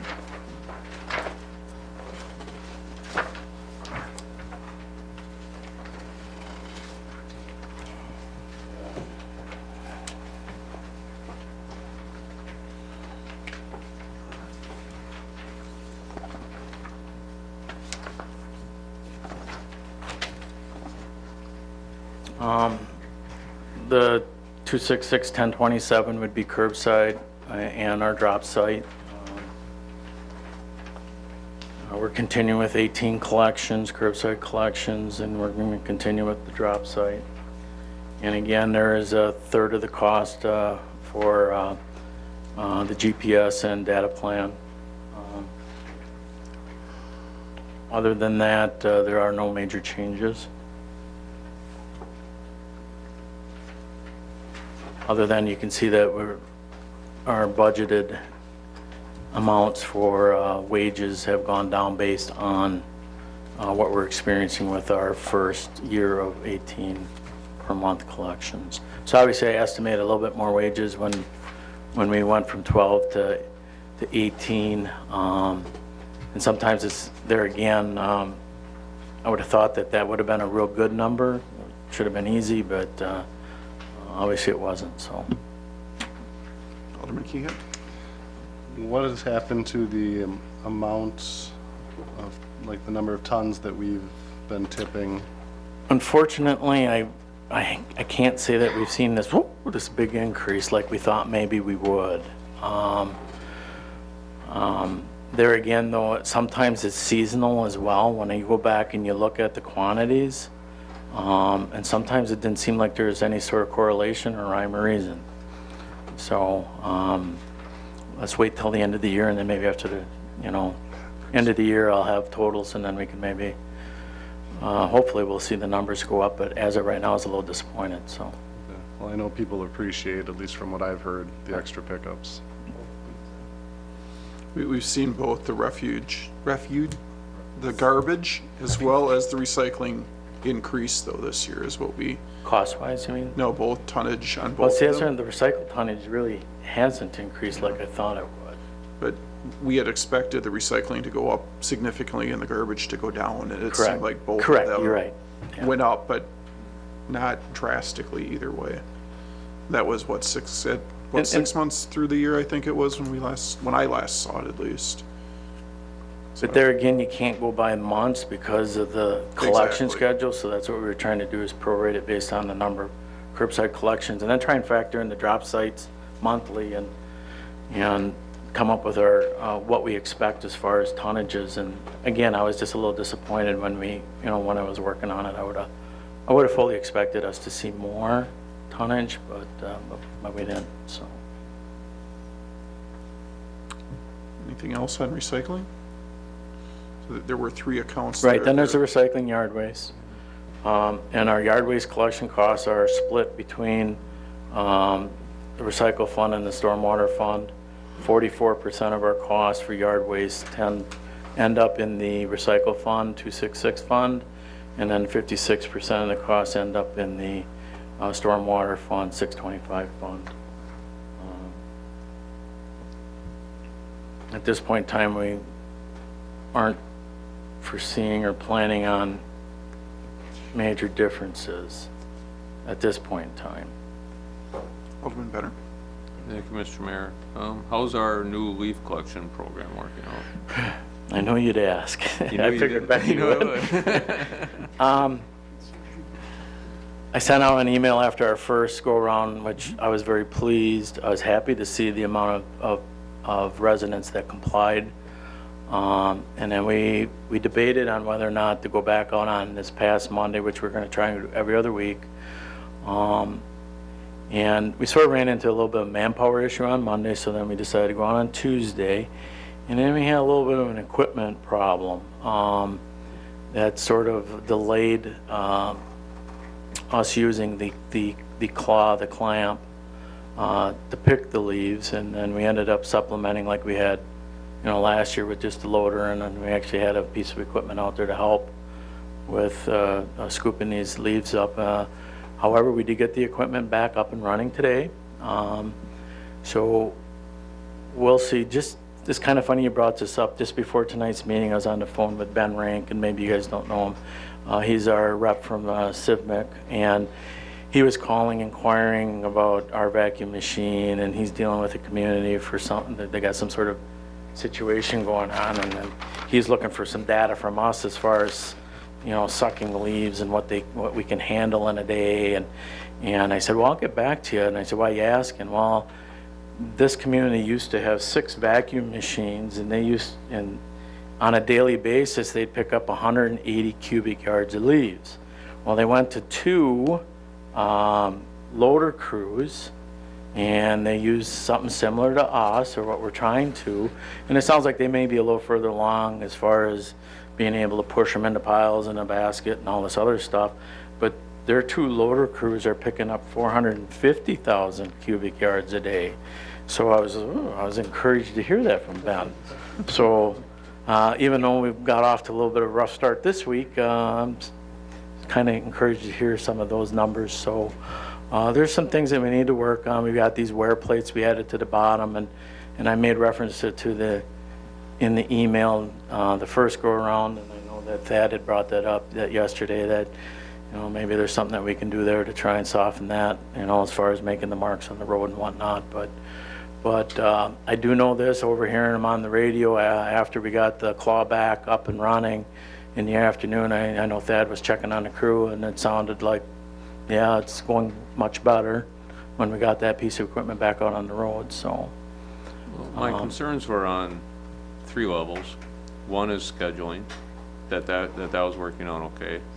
The second one was, well, the manpower issue, which of course, it should work out on the positive side, but from the scheduling perspective, that we had all of our leaves sitting out on the street, and if you had a glitch in it, now we had leaves out on the street, and then if we have a fairly major storm event, we have leaves in our storm gutters, in our storm sewers, on the side of the road, and how, potential problems you could have with that. So I was really curious how that was going with that point of having the leaves on the street in lieu of up on the boulevard. Again, the manpower issue that I referenced was the fact that we were trying to tie up a bunch of loose ends, and we decided that, hey, let's get that all done on Monday. And something that I perhaps overlooked that Thad brought to my attention was, hey, wait a minute, we took this one route out of 10, and we're going to use this loader, and we're relying on our 2 vacuum machines to do the other 9, where in the past, we'd have 3 vacuum machines. So that's why on Monday, it's like, no, let's make sure both vacuum machines are out so we don't get too far behind, and then went back over on the island on Monday. As far as, and again, Thad and I had some discussions in regards to what our literature said, and I guess what perhaps what I was envisioning is that there are a number of people that still put this stuff out early. It's just the way it is, okay? And guess what? We had quite a bit of rain last week, Wednesday. And we had some issues, but like I made mention to Thad, when I came down London Street, which is, they're supposed to put it on the terrace like most everyone else, there were a few areas where we did have, a fair amount of standing water in the curb because somebody's leaves were, I guess, out into the road. So let's wait and see what happens here. Let's get get the 6 weeks in and see what it looks like. It wasn't like, and I know we had one call, I think, but when I drove the island, it wasn't like we were flooded all over the place. We had a few issues, and maybe we could do something different timing wise. I don't know. We had that debate. Somebody's always going to have their leaves out Sunday, so hopefully not too early, so that we can pick leaves on a Monday. I mean, somebody's, it's just the way it's going to be. So, and we can check with other communities and see how they deal with that. So, well, that just is what it is. You're always going to have certain nuances that occur, and it's just the performance on our part to follow through with a schedule. I just think is really important, but I think it's very important that we have a schedule as well, as we've discussed in the past. Correct. And it's a pilot program at this point also, so it's right. That's why I was just curious to it. And, but that is and you hear these numbers, and I'm really thinking that maybe we can get to a point where when the resident calls and then, hey, call me on Tuesday, I'll have a better idea for you. We can say, no, we should be in your area on this day. Mm-hmm. So it'd be nice to get there. Yeah, so I'm looking forward to it. Thanks. Any other questions? Then the other one would be the recycling of appliances, which is the white goods, our costs associated with collecting those.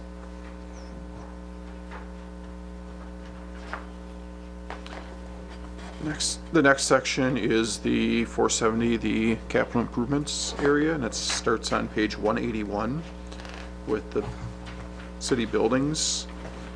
It's the 470-101 near the bottom of the page. And those are our costs for the build-out of Harbor Place for us to move over there. I don't know if you have anything else to add to that, Adam, or if there's questions about that. I think Mrs. Taylor asked a little bit about if residents outside of the community are benefiting from us sharing that building. And I think that we're benefiting more so than anyone else, just because we are saving $40,000 a year in costs to be in there. So it's not that we're giving money to people outside of our community.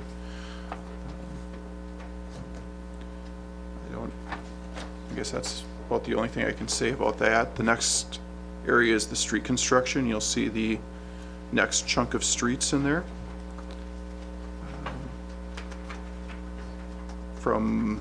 It does separate the accessible and the non-accessible ones in there then. Is there any, it's just that, that entire page, page 182. Is there any questions on either of those pages?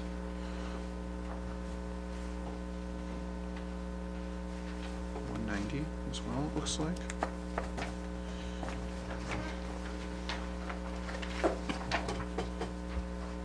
I'm not sure why that one's listed, but the sanitary sewer utilities on page 195.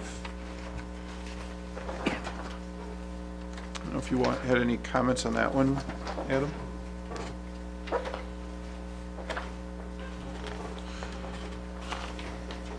Maybe I Director could just Steele? mention there Sure. is a sewer utility rate study that's going to be started very shortly. Taryn Dahl from Kemper, now Rupert Milky, is going to be working on that, probably starting in the next week or so. And I would assume it's going to take him about 6 weeks to complete that. We do have estimates in the budget on the revenue side that we can talk about on the revenue night. But we did make some rough estimates on what that rate increase would look like.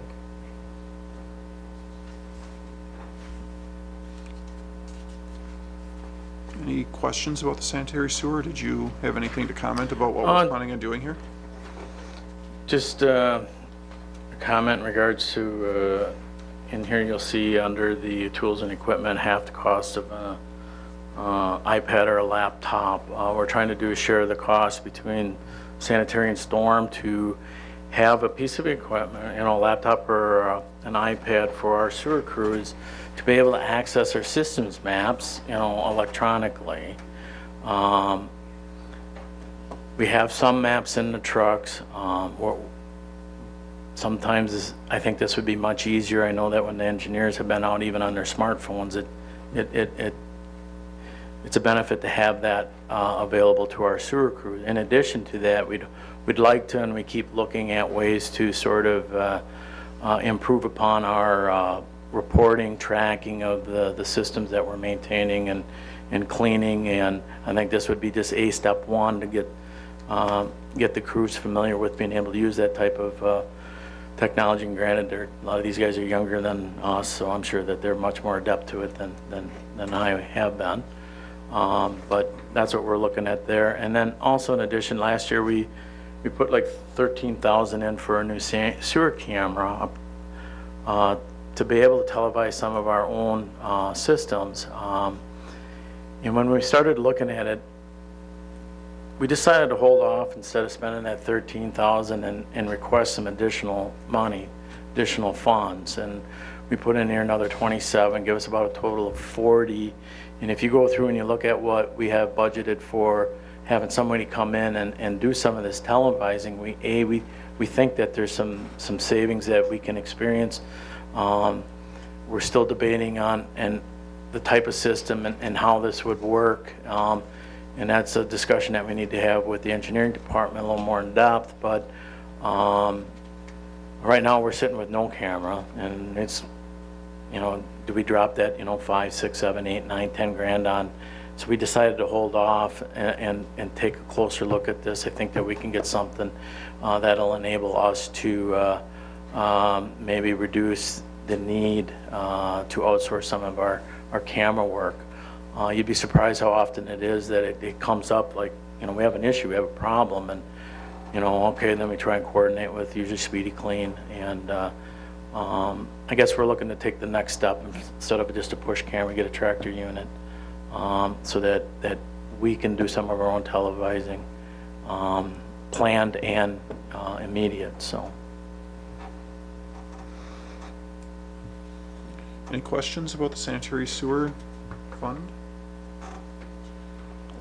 In regards to the sewer, let's say you're asking put 27,000 for the camera and stuff like that. And then you gotta maintain and learn to use it. So the added costs over X period of time versus, when would I see my payback on this, or? I'd like to think so, otherwise I want to put the money in the budget. If you'd like to see something, we can certainly try and justify it. We can do some math, we got a week, all right? Thank you. If there's some questions.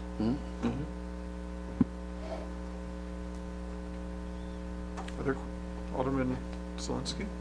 Thank you. So as it goes with, I guess, the sanitary sewer, I know we always, it seems it goes up all the time because you never know that if we have stormwater going into it or whatnot, but how is our sanitary sewer looking at this point?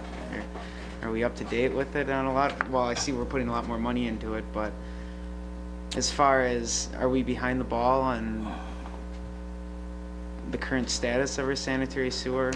It's good to see that we're finally going to be purchasing a camera to finally check out some of these problems and it'll be on hand for that, but. As I mentioned earlier when we were talking about the streets, our sanitary reconstruction or rehabilitation, we did a lot of lining and things like that a number of years ago. But what we're kind of running into now are a lot of sanitary sewers that are beyond the lining stage. They got to be replaced. And again, what we're trying to do is get a little more aggressive on the sanitary sewer, have it done at the same time as our streets, before the streets, obviously, but also incorporating that with the water main schedule, with their reconstruction schedule. What we're trying to do now, and unfortunately this year and previous years, we would do some televising early in the year on the streets that we were going to be doing, without the knowledge of, okay, how bad are they? And we had a limited supply of money. Okay, so now you're only replacing the worst of the sanitary or the storm that you find. What we're going to try and do now is we're trying to get at least a year or two ahead, do the televising for next year's projects, so we know at budget time, okay, what we're up against. We're not up against 100 feet of sanitary sewer replacement. We're looking at 400 feet. So we're trying to get that year out, that year ahead. Again, it's trying to be a little more aggressive on the sanitary. As far as previous budget years, reconstruction or replacement of sanitary, we were probably not as aggressive as we were with the lining and trying to get a lot of things done. So again, now we're up against, we can't line this pipe, we have to replace it. So are we behind the 8 ball a little bit? I don't know if behind the 8 ball is the term, but are we behind schedule on some of it? Yes. So we have year to end projected for sanitary sewer and maintain and construction. We have, well, 315, and we have it budgeted for 490. Where'd that go? What didn't get done?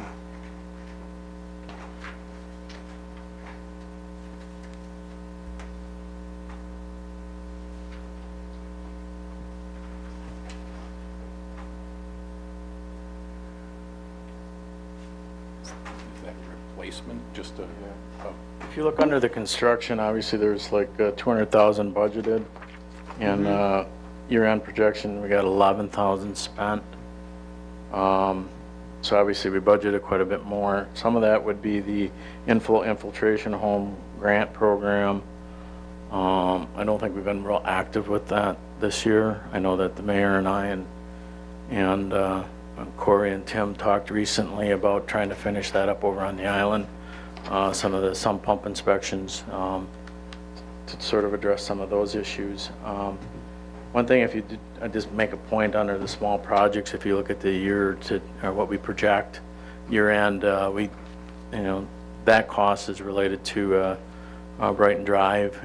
With the bridge project, we had a little issue out there, and we had to repair the main that serves the homes out beyond the channel there, and so that's in there.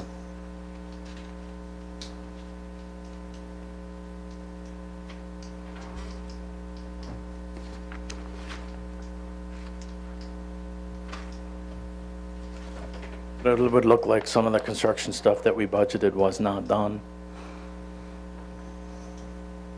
Or anticipated, let's put it that way, not necessarily Yeah, done. is it pushed on to this year then? Is that where you guys started this budget to? Correct, same amounts carried forward. And when you go with, I guess, going back to what you mentioned about the sump pump program and everything, how is that going along? Have you been coming up with much? We didn't have a active phase this year, and a lot of that was because of what was happening in the department. As far as to actively go out and do the sump pump inspections at a time when we're short one person already, plus we were short a person in the office as well. At times we have back-to-back appointments doubled up. So we have actually 2 technicians doing inspections, and if we have a project going on, plus trying to maintain the office, we just don't have enough people. So that's why we didn't actively go into another phase this year. But yes, there was discussion just actually Monday of this week. But we have 2 more phases to do in the SSES program, sump pump inspections. And we're looking to get back into that once we're back up to full staff again. How were they inspected previously? How were they done previously? Well, pretty much with the people that we have, but we didn't have a director for half of the year. Plus, we didn't have our office personnel for about 4 months of the year. So, you know, the office people obviously take the appointments and do the mailings, and the technicians do the inspections. So we just didn't have the people to do it. Okay. Plus, it was a pretty active year with the 3rd Street Bridge going on, the Racine Road project going on, and our construction project. So we just didn't have the people. And that'll be, we'll try to implement that this year? Yes. Coming forward, okay. Yeah, keep in mind that obviously Corey and Tim picked up a number of the responsibilities that Mark had been taking care of, so obviously their time was somewhat limited, so.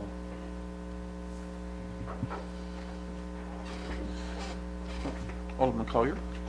So, the question I have is on the construction. You had 200,000 budgeted, and actually, to date, you're only using 11. Let's just say you double that or triple it to 33 foot by the end of the year.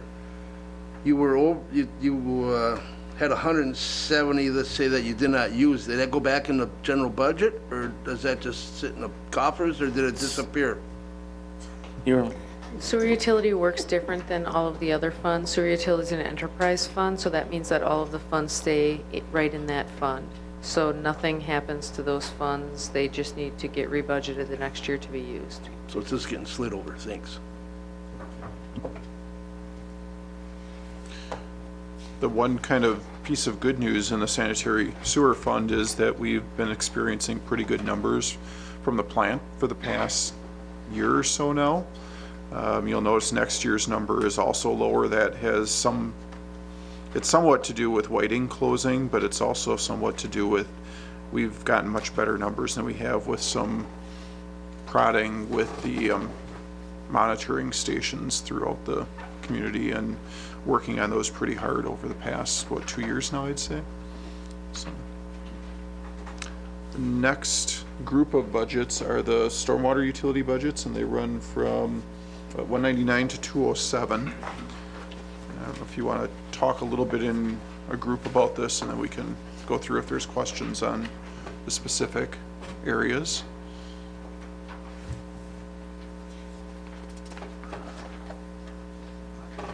In here, the ones that we're related to or deal with would be obviously the engineering, and that's like 25% of engineering costs. It's, like I said, 50% is the general fund, and then 25 for engineering for the sanitary and storm. Street construction, 625-1003 would be curb and gutter repairs. We were pretty aggressive, actually. We kind of went over budget.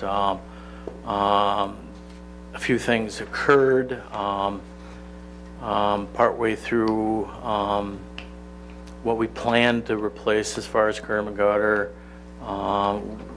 they sort of made a change out on the 9th Street street construction project there.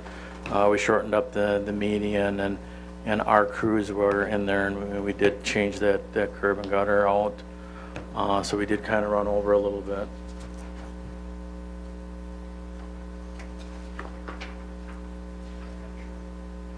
Uh, 625, 1005 would be the street cleaning.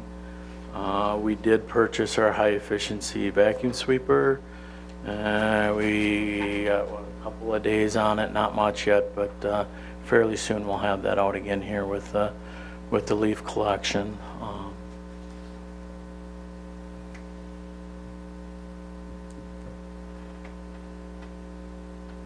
Also in this group would be the snow removal.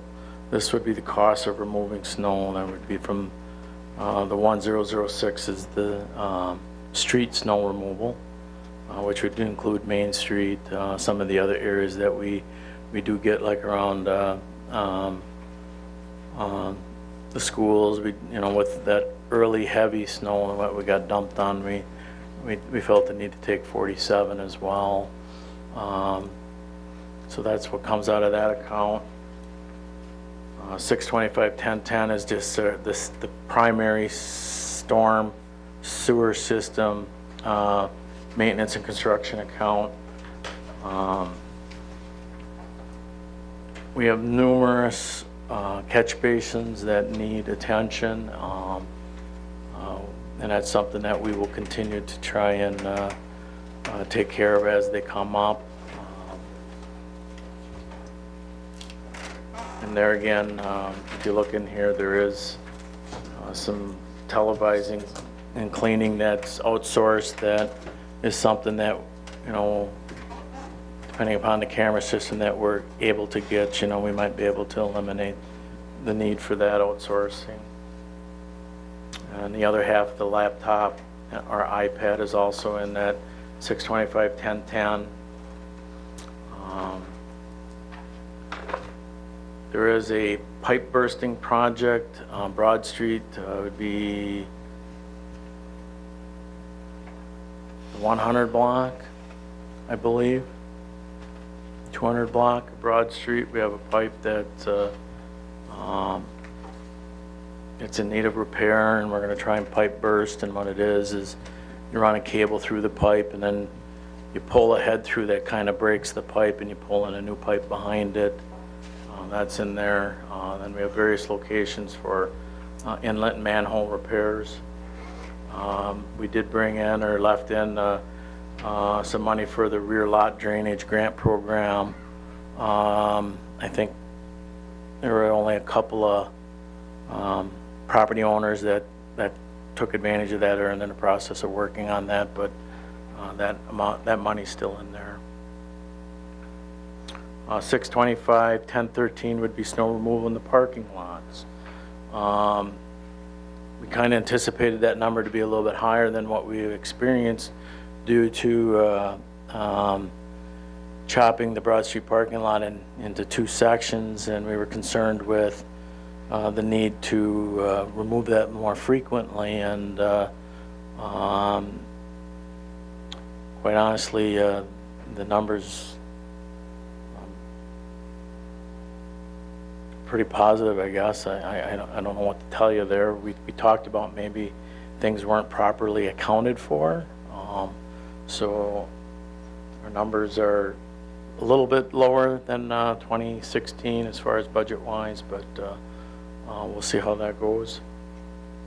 And then again, 625 1028 would be the storm portion of the yard waste, and that would be 56% of the cost of collecting and handling our yard waste. And I think that's it for the stormwater. Go ahead. Mr. Mayor.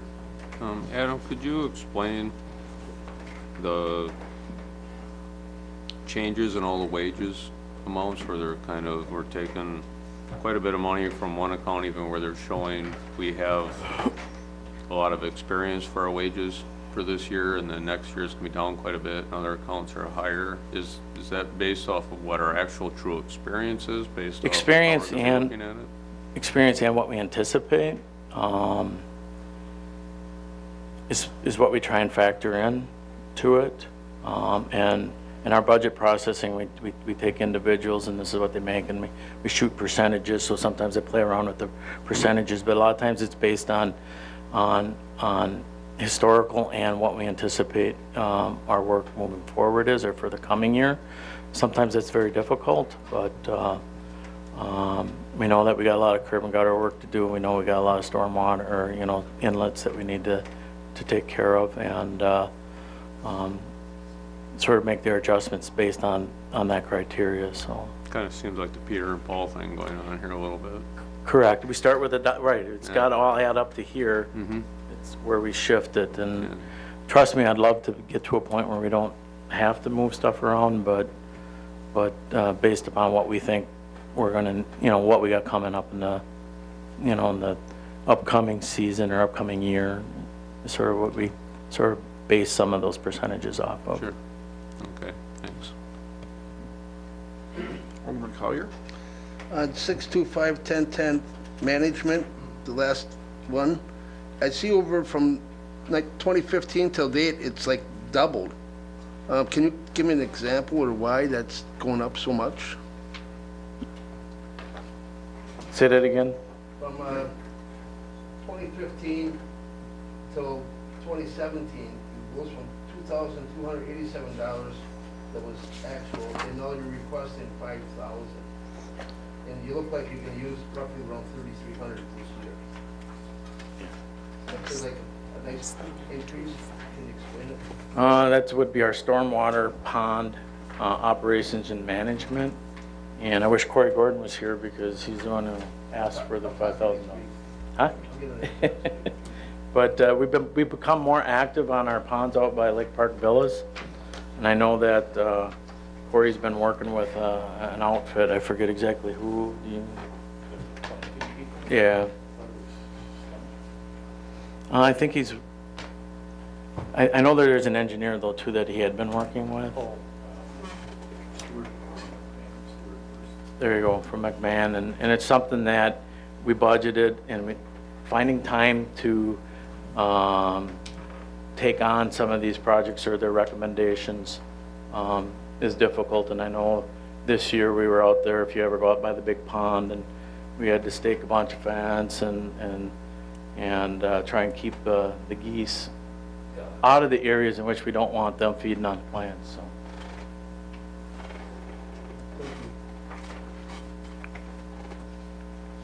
Anything else in the stormwater budgets? Budget after that is the city garage fund, and that's on page 208.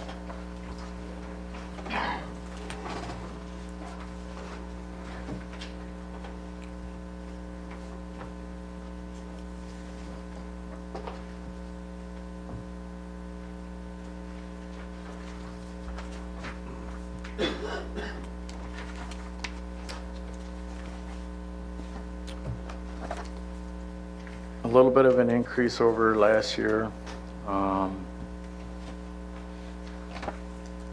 Budget-wise, some of it's would be wages, and there again, it's based on what we're experiencing.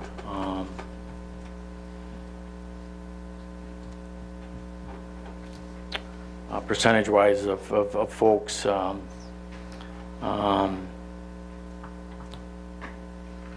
sometimes they're helping out the mechanics. Otherwise, some of the stuff would be facility related that get charged to this internal service fund account.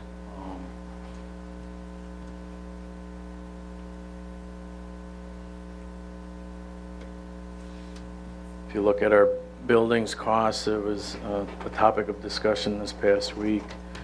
We anticipate, you know, we budgeted $6,500. Again, sometimes that was based on historical, but as the building ages and, you know, there are certain things that we have to take care of because we know we're going to be there a while.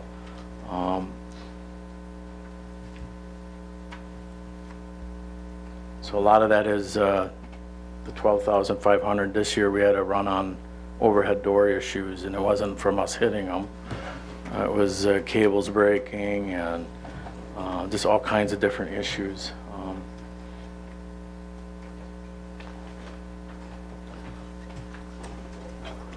Under the fuel station, we are requesting funds to replace our 2 fuel pumps. I know the fire department who does the inspections out there would be very appreciative if we can do this, that they've identified a few code issues or concerns with our existing pumps.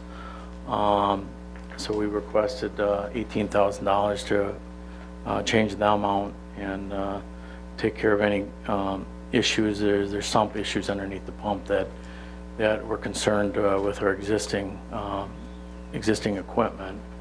In addition, we've had some issues with our fuel station controller. There is a piece of hardware that sits out there on the island that enables fueling from either authorized individuals or equipment. And we've had about 2 years of pulling our hair out, especially after it rains. And so we're looking to try and upgrade that as well, take care of both of them.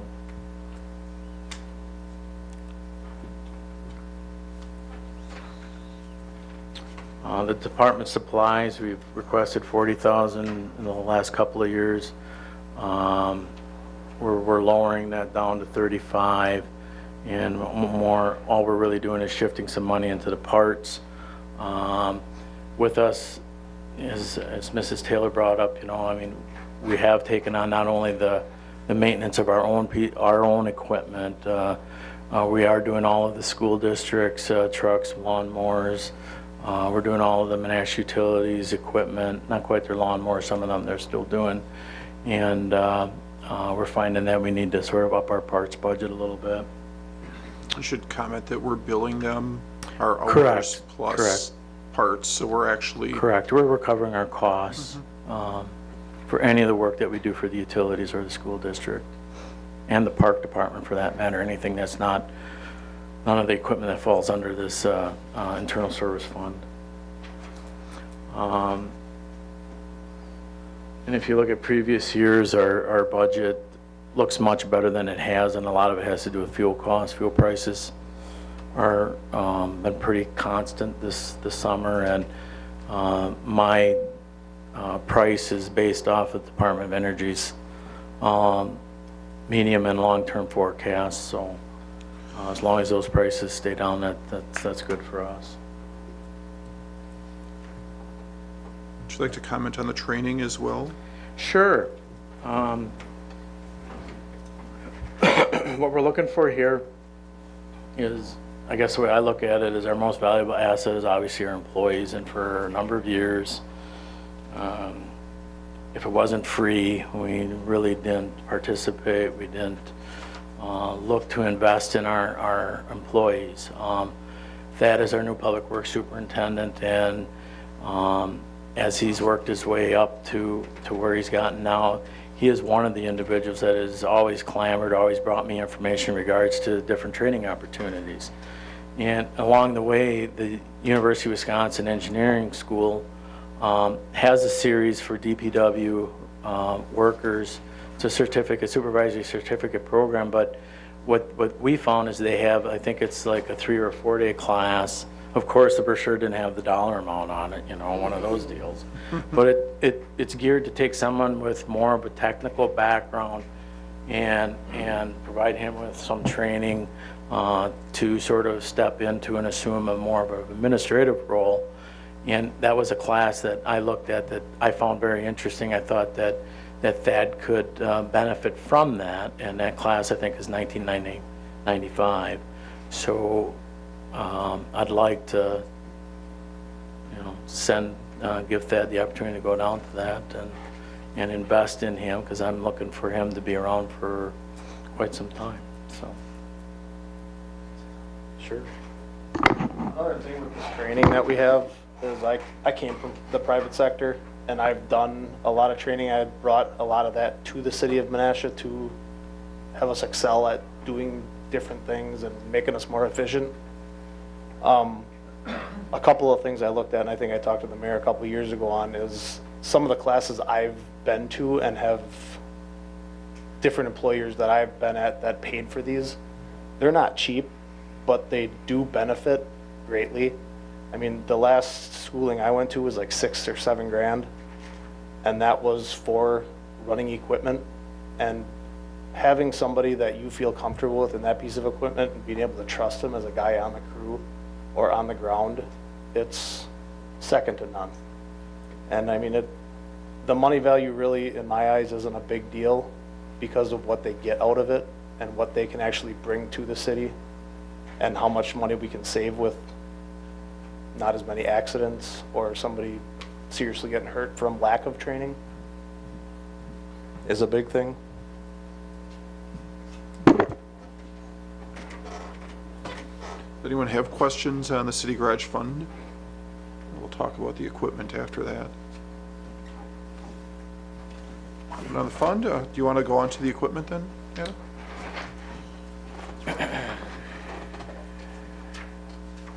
Be page 215. What we have there is identified the pieces of equipment that we're looking to replace this coming year. Number 18 is our first Peterbilt triaxle, what is it, 1991, I think. So that's only, I mean, it's well beyond time for it to go down the road. What we're looking at doing is replacing it with a tandem axle hook lift truck.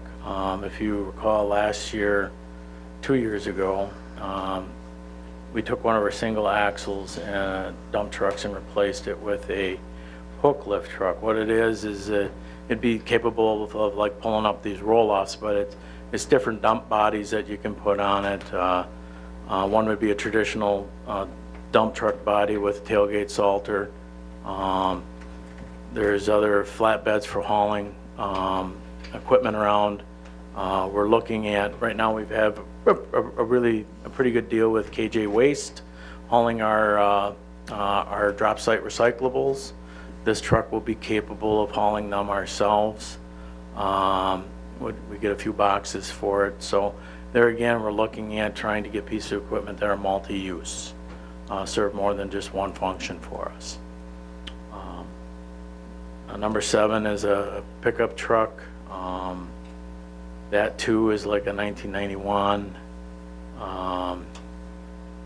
It has an aero board on it. It's been around forever and it's been repainted. So we're looking to get rid of that. The park department utilizes these utility carts in and around the parks. This one would be replacing the Toro Truckster in Jefferson Park. Park 7 is another pickup truck, primarily park-related use.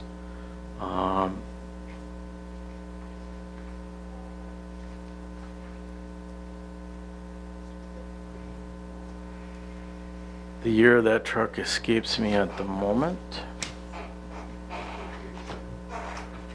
Pardon me? Right here. Park 7 is a 2002 pickup truck. And then we're looking at Sani 1004 is one of our rear load sanitation trucks. What I got here is some money for a used one, or we had entertained the idea and we're going to try and follow up on that, is in regards to this hook lift system. I have seen a Packer body on a skid that then we could take 18, and it could be a dump truck today and it could be a, like a rear load garbage truck, tomorrow. So regardless, if that doesn't work out, we still need to upgrade our current one. And unfortunately, we're not rolling in all this money that we can go buy a new one with all our other needs. So we're willing to, if the hook lift skid mounted Packer body doesn't quite come to fruition, that I think with $125,000 we can upgrade our existing rear load garbage truck. I know at one point there was this notion, this thought that, we won't ever need one of them. Everything, we go to this front loaded, all the same trucks with the Corrado can, but we found that there always will be a need for a rear load garbage truck. if not only for sanitation, but if we follow through on our, like we intend to with our leaf collection, that would be a more efficient way of hauling them, being able to compact the leaves, get more bang for our buck. So that's included in there. 9004, it's like we never have enough trailers, and then the trailers that we do have make it somewhat difficult for us to move our equipment around. This is something that would be a tip-down trailer was the plan, just to sort of upgrade or eliminate one of our aluminum trailers that we have out there was the plan. Obviously, we got some money for the building inspector vehicle. And then we're looking to add another like 6-foot zero-turn mower to our fleet. It seems like on the park side of things, we oftentimes are scheduling our mowing around what's available, and sometimes we run into some conflicts. Plus, we do have some aging mowers that we need to evaluate, and this will buy us a little bit of time. We did stick a little bit of money into our older John Deere 11-footer, and we'd like to at least get another year out of it, and this will ensure that that won't be an issue. And again, I had made mention about this highway mower, just trying to get something that would be a little more efficient than what we're currently using on our New Holland tractor when we're out taking care of our lots. So, and I've been, you know, the mayor and I talked, and we haven't talked recently, but you sit here and you try and look at all our pieces of equipment and try and assign some sort of a useful life on it, and we're juggling, and we're pushing stuff back and trying to prioritize, and you know, and it'd be kind of cool someday to get to a point where, you know, we're replacing equipment where it still has some salvage value or resale value or trade-in value. I've started and I've looked at a number of articles on, you know, the formula, at what point does it make sense, and obviously we're not there yet, but so we've been slowly but surely trying to increase the amount that we spend each year to try and get us to a point where, like this garbage truck, Sandy 4, we have another one, our side loader, Sanitation 3, that's also like in the 90s that, you know, we keep around, we use it a little bit, but it sure comes in, you know, it's needed, and I'm just a little concerned, and that's why we sort of upped the rates on some of our sanitation trucks to make sure that we got equipment, because that stuff goes out every day, and when one's down, we're on pins and needles hoping that Sandy 3 makes it through the day. So, You have any questions on the equipment, Alderman Zelensky? Thanks. So what happens with the old equipment? Do you sell it off, and then does that number get reflected in here? Or I guess you never know how much it's worth until you sell it. well, it's kind of funny that you bring this up, because historically we've traded stuff in. However, this year we did an eBay sale. It didn't go quite the way we wanted it to, but I would say that we got more value than what we would have if we would have traded it in. And then we have auctioned off a few pieces of equipment, like I asked and requested permission to auction off that paver, and what we get for that, like $16,000, $17,000, you know. So, and I know the Menasha utilities have jumped on board, and they're selling stuff like gangbusters. I don't know what they got left over there, but Scott's requesting an assistance to get some of this stuff listed. So, generally we try and trade it in, but I do think that, you know, in certain situations, there, you know, it may be in our best interest to auction some of this stuff off. I mean, our old water truck, we got over $1,000 for it. You know, I don't know if it's an old '94 GMC cab over, and I'm telling you, you need a ladder to get into it, because I wouldn't trust the step on bumper or whatever. And man, we had all kinds of pictures letting everyone know this is it. This is what we got, and man, we still got $1,000 for it. I can't hardly believe that. So. Craigslist too. Don't put that out there. Pardon me? I like Craigslist. That's where I sell my old cars. For us, it's a little Yeah, different yeah, because yeah. the negotiating here, we set a, Yeah, we the put it price out there and and then let they them put it bid. there, And yeah. when it's done, it's done. And we're using a new site. We're using Wisconsin Surplus. Mm-hmm. And can't beat it. We don't do anything other than fill out a form, send them some pictures, and they send us a check and let us know when somebody's going to come and pick it up. So it's worked out well.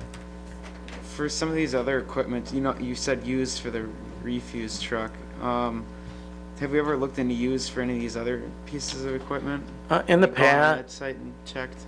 I don't mean to interrupt you. In the past, on some of our automotive, on the cars, some of the cars that are currently in our fleet were used cars. Another thing that we've done recently is we've taken advantage of the state contracted pricing, and we've compared. Mass Utility still bought a vehicle from a local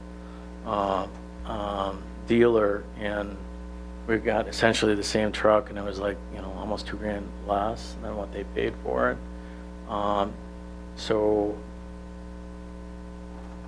I mean, we certainly could look at used. We certainly have the mechanics to maintain something that's used. But we recently purchased a van for our facilities electrician, technician, and sometimes there's certain things that you want as far as the height of the cab or the cargo portion of it, so you can stand up and work in it. So, I mean, it's been a while since we purchased used other than this, but it's not to say that we can't look at that. That's what my hope would be, because we're not in a state financially to be buying new vehicles. Heck, my dad doesn't buy new vehicles. No one buys it. It's just something I instead of spending $20,000 on a inspector's car, why can't we spend $8,000 on a used vehicle and stuff like just simple pickup truck, $28,000. And drive a $10,000 pickup truck along for a lot of years. It's just, I know it's a lot of caution buying a used vehicle. Even with new vehicles now, there's caution, but it's just, I don't like adding money to the budget. I understand. Any other questions about the equipment? We had a couple things that we didn't talk about, I guess. The Mill Street project and the wages that go along with that, I missed that. Those are included just within the streets budget. Correct. So they're just not broken out. Where are we going to park all of our new equipment? I don't even want to ask you that one because I already know the answer.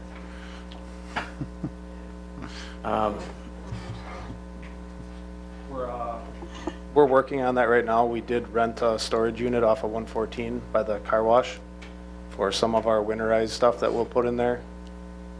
We're working on moving stuff around right now and trying to make it work, but this is a problem that we've had for a long time.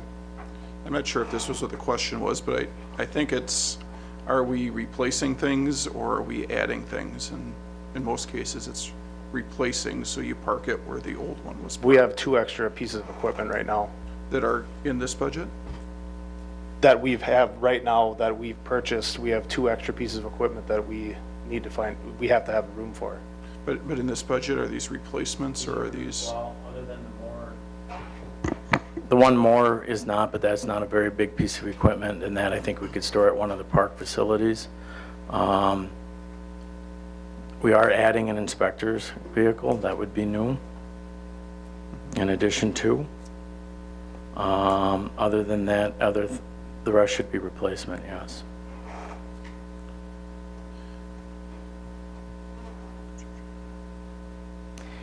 And the reason that we rented some space is that we've been utilizing the garage out at Lake Park Villas. We've been storing our pumps, which is something that can't sit outside. Granted, we do winterize them, but you'd be surprised how many times we've had to use them in December and January. And here we are running out there, bringing them back here. So they do need to be they can't be out in the elements. They need to be available and readily available for our use, so. So, and as far as the Public Works facility in general, I mean, we've talked a little bit about how do we get it into the budget. We're looking at least $2.5 million for the maintenance facility where our mechanics would be working. We could potentially build that separately from the rest. We're looking at $6 million plus for the remainder of the building. It may need to be phased. We're working on that this year. We have some old plans, and we're going to start looking at how we might be able to phase that, how we might be able to do some cold storage, and where that would all fit into the budget in relation to our current debt, and when we could start plugging some of those things in. But it's difficult when you're looking for an $8 million project to make that fit within our current And any other, budgets without seeing a huge spike in our tax rates. and how we got to this point then too is that we knew that we were going to tear down that garage, and we had entertained and looked at a number of different options as to, you know, could we build something, but we don't want anything temporary, it's got to be long-term. So we decided to sort of take a step back. Let's sit down, figure out what we want, what we need for our space, and have a plan so that if we can start phasing some things in to provide storage and provide areas for our mechanics to work, and eventually then for our equipment itself. So I think that was all the questions except for one for Peggy. What happened to the director's wages for the, 4 months now that Mark's not been here? I don't know if you want to talk a little bit about that as well. Well, there's a couple pieces to that. There were some payouts that went along with that retirement. We also had some other retirements this year. As you'll see in the budget, I don't have the page off the top of my head, but it's in somewhere in the general fund. There's a transfer of $51,000 to our post-retirement account. That's how short we are this year from everything we know of all of the terminations and retirements. But other than that, the money is still in the general fund. It's not segregated. It doesn't get used on something else. But I know there's some overtime that we're covering in engineering and public works due to the vacancy. That's also eating some of it up. Does anyone have other questions then for any of the three before we move on to the next item? Looks like we got you out of here without being too painful. Oh, looks like somebody's. Okay, Tim wants to say something. Yeah, I just want to, early on when Adam was saying how that Corey and myself, along with Adam, were preparing the budget, that's really not true. Adam did the majority of it, like just about all of it, I think. He worked with Mark before Mark retired, and we did work with Adam a little bit, but as far as the preparing of it and getting everything set to go, it was all Adam. And and obviously with all the additional work that everybody is experiencing, that was a huge task for him to get everything put together. And tonight, talking about the budget, because he's most familiar with it, obviously. But yeah, I commend Adam on it. I mean, he did a very good job. We did have input, but he did the work. Very modest. Okay, Alderman Benner, did you? Just real quick, Tim, this may be a rhetorical question, but was that a disclaimer? No, that was a definite appreciation.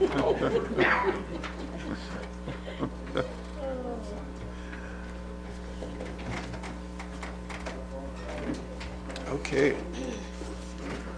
So we'll move on to the attorney, the clerk, the elections, the municipal court, and the insurance fund. So we'll start out with Pam. Page 4 and 5. This is one of the budgets that the number 2016 budget or adjusted budget versus the 2017 request is less. Wages have increased primarily the difference would be in the legal line item, and that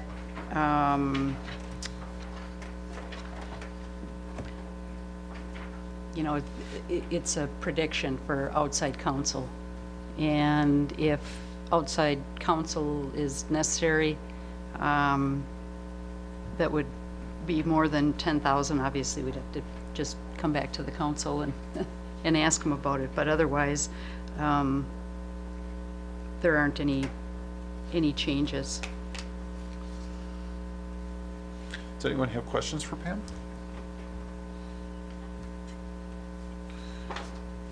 Next up is Debbie. Be nice to Debbie. She's been sorting ballots like no tomorrow.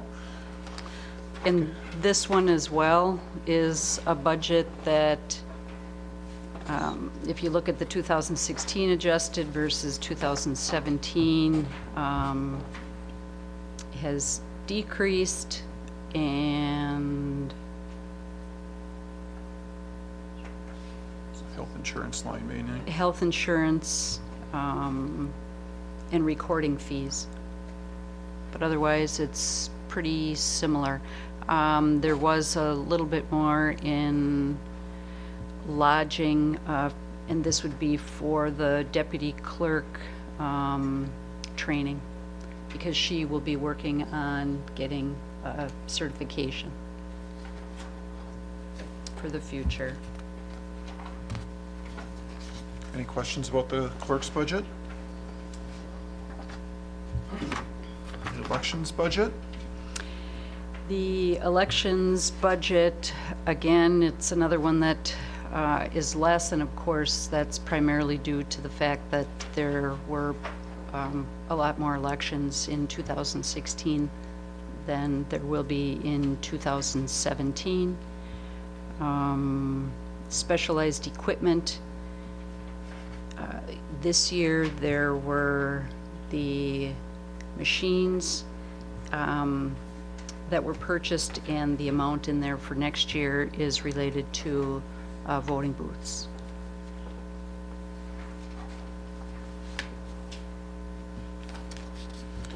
We have municipal court, which is very exciting every year. And this is a number that we get from City of Neenah to put in, and there still is outstanding. And Peggy, I don't know if the Administrative Services Director is aware of what the number currently is.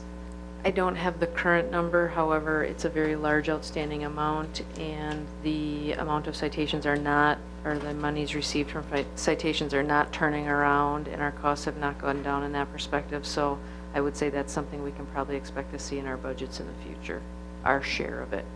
It's shared between Neenah and Menasha, but the number's getting out of hand.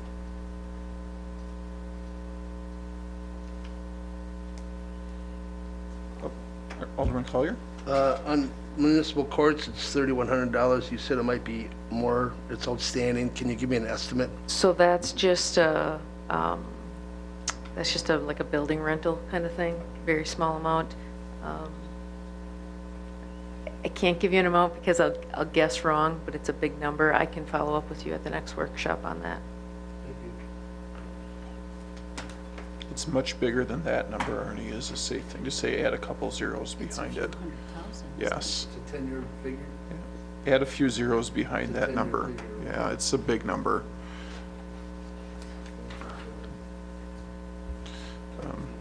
Property and liability insurance. It's on page 212 and 13. I don't know if there's anything, comment on that one or not. The numbers are based on estimates, just so everyone is aware. Although I think when I put this together, there was an estimate on the property, and we did just get a number for 2017. It'll be on the next administrative committee agenda. But these numbers are estimates. Most of them come from CIVMIC. I'm given a range and then put the numbers in, and as they, as we get the actual numbers, obviously, then we're usually pretty darn close.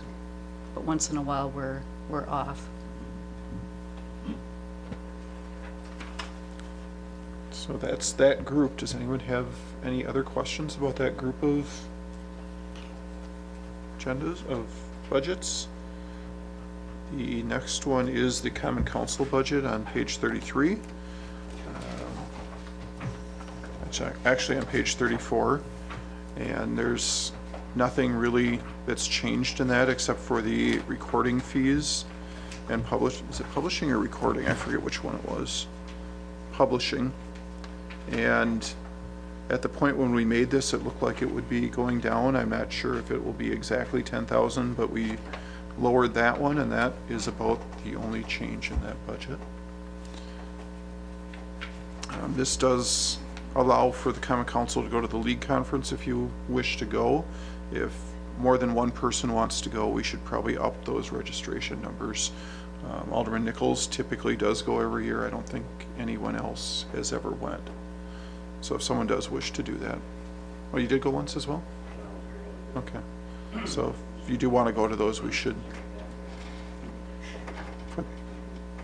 put those in. Does anyone have questions about the Common Council budget? The mayor's bud. What did you want to do? Let's make a motion first. You can do that if you wish. It would be after the next election. So,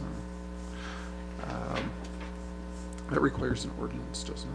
Okay. Alderman Zelinski. Just on that, is it always, do they always do it salary-wise? Do they ever do it meeting-wise? Because Yeah, we could set the wages any way you wished. If it was a per diem, we could do that, correct? to the meetings you make. It's just done by code, Yeah. so municipal code would just have to be changed. Yep. So we could do it as a per diem that you get $50 for every meeting or whatever that is. Or you can do it as X dollars per, you could do it any way you want it. You could do it by the hour if you wanted to. Well, I'm just saying, if you don't make it to the meeting, that's how I think you should get paid for the time you're there. I get paid for the work I do. I know it's different, but I don't like to see people gone from this.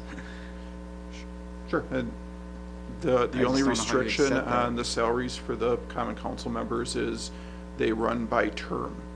So it would be after the next Yeah. election, it would start. Pardon? Oh, yeah, that's true. It's before the nomination papers are put in. So, and it would only be for half the council then. Or you could push it out to a point where everyone would change at the same time, based on everyone would have their nomination papers in before, I mean, after the date that we did the change of it, so. If you'd like to suggest something, we can put something together. And you I would could- like, yeah. Yeah. Do I need a? You don't need to do it motion? right now if you don't Okay. want to, if you don't know exactly what it Yeah. is. Just, But we could talk about how you want to structure it, and then we could help you put that together so you have a proposal. okay. Sure. Thank you. Alderman Collier? I understand why you might think like that, but as a retired person, I have time to get here. Other people do work, and I'm not defending nobody. Other people have kids that get sick, people get sick, stuff happens out of town. I honestly believe as a council, is if we work together, this job's always gonna be done. And if somebody doesn't make the meetings or ain't doing their job, the constituents vote them out, and we'll talk on the side about this down the road. Thank you. Alderman Benner? Thank you, Mr. Mayor. I kind of going down that same path where Alderman Collier was, but the part that I was really want to give consideration to is that some of us participate in committees and some people actually refuse to be on committees. And then you get folks like, I know Alderman Collier shows up at committee meetings when he's not a committee member in things, you know, and participates in some of those and stuff too. So there are people that give different levels, and even if somebody's not there, they may also still get their packet, do the review at home, and if they have comments or concerns, you know, they'll pick up a phone and call somebody and still see that some things happen. So just because somebody's not here, that doesn't necessarily mean that they're not doing their homework and involving themselves at a different level too. So there are a lot of considerations to that. So it's not just what appears on the surface. So I think those are fair considerations, but kind of a pay for performance is not always a bad idea either, you know, because if some people just aren't showing up because due to lack of interest, well, like Alderman Collery said, they won't be around long, so. Sure. Or maybe not. Further questions on the common council budget? No? The mayor's budget is on page 1 through 3. As I had said during the public comments section, that first line that says wages, that is a portion of the farm market manager's wages. It started out in the mayor's budget because that person was Kristen Seawall at that point, so we segregated a portion of her time into the farm market. She was running that as the deputy clerk at that time. And then anything above and beyond that is paid for by registrations or sponsorships to the farm market itself. The wages, I mean, the salaries line includes my salary as well as, is it 40%? 20% of the deputy clerk as well. And that is about the extent of the excitement with the mayor's budget. If anyone has questions, Alderman Collier? Under the wages on the $3,000 for the farmer's market, and I don't know if this comes up here or someplace else, but did we ever, or do we ever think about, and I don't want to say farm that out, but have like a different group of people that run it, like a development like Nina, or a group like Appleton, who run theirs a little different, or if we ever thought about setting up something different? Because I go to the market, I see it, and sometimes it's 9, 10, sometimes last year was as many as 15. The location's always being argued about because of the street and stuff, but how do we talk about that? Or So we did look at having a bid at one point, which is a business improvement district is what Nina and Appleton both have. I'm not sure if Kaukauna has that or not. But they have that group run their farm market. And what a bid is the downtown businesses or the businesses within a certain area choose to tax themselves to provide some of those amenities, and then they manage those amenities. It was pretty resoundingly shot down by the businesses in the downtown. So that's why we determined that a farm market was important, and we wanted to get that off the ground, and we funded it mainly through sponsorships and through the farmers themselves. The other thing that's funded through that other account as you get down further is all the candy for the hometown trick-or-treating. All the farm market vendors got candy out of that as well. So anything else on the mayor's budget? Did you have something else, Arnie? No, that was it. Sorry. Okay.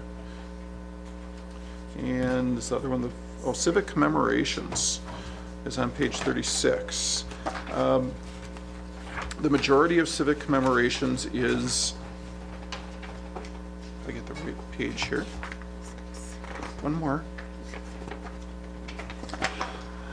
So management is our fireworks.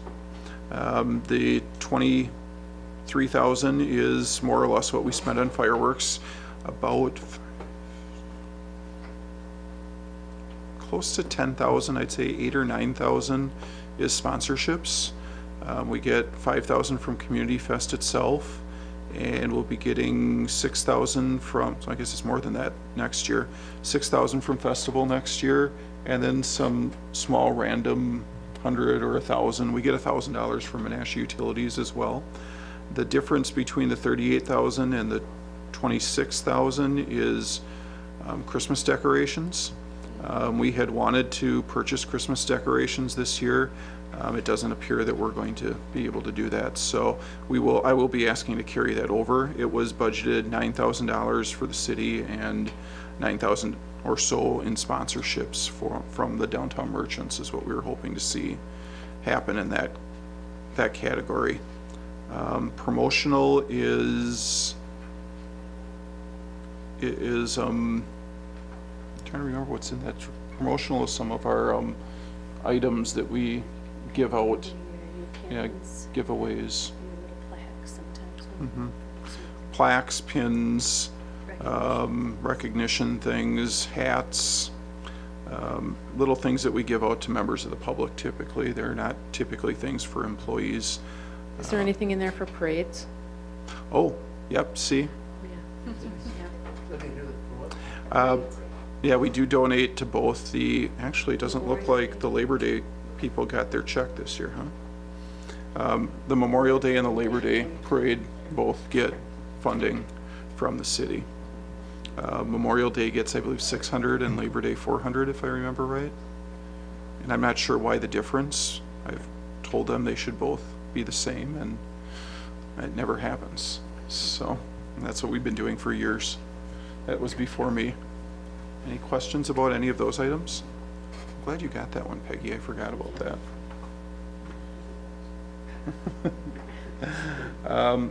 Farm Market is on page 166, and this is, I don't know if it's technically an enterprise fund. It runs like an enterprise fund, though. And these are the fundraised funds and or the funds that come from the fees that the farmers pay for their booths every year. And they would pay for the wages of our manager, as well as the any type of marketing that we do. We sometimes will do TV or radio advertising. Promotional is any of the special events that we do. Can answer questions about any of those items if you have any questions on that, but all of this is money that comes from the farmers themselves.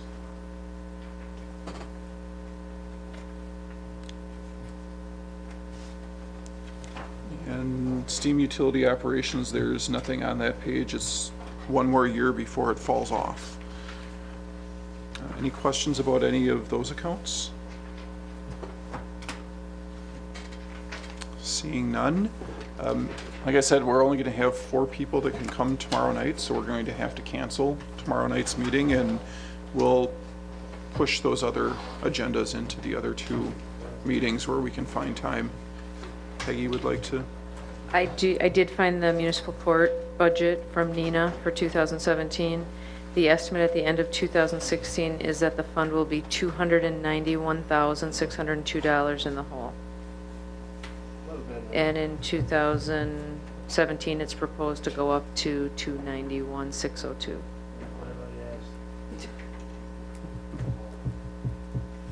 Anything else that we need to discuss tonight? There is a council packet coming your way on Thursday night this week.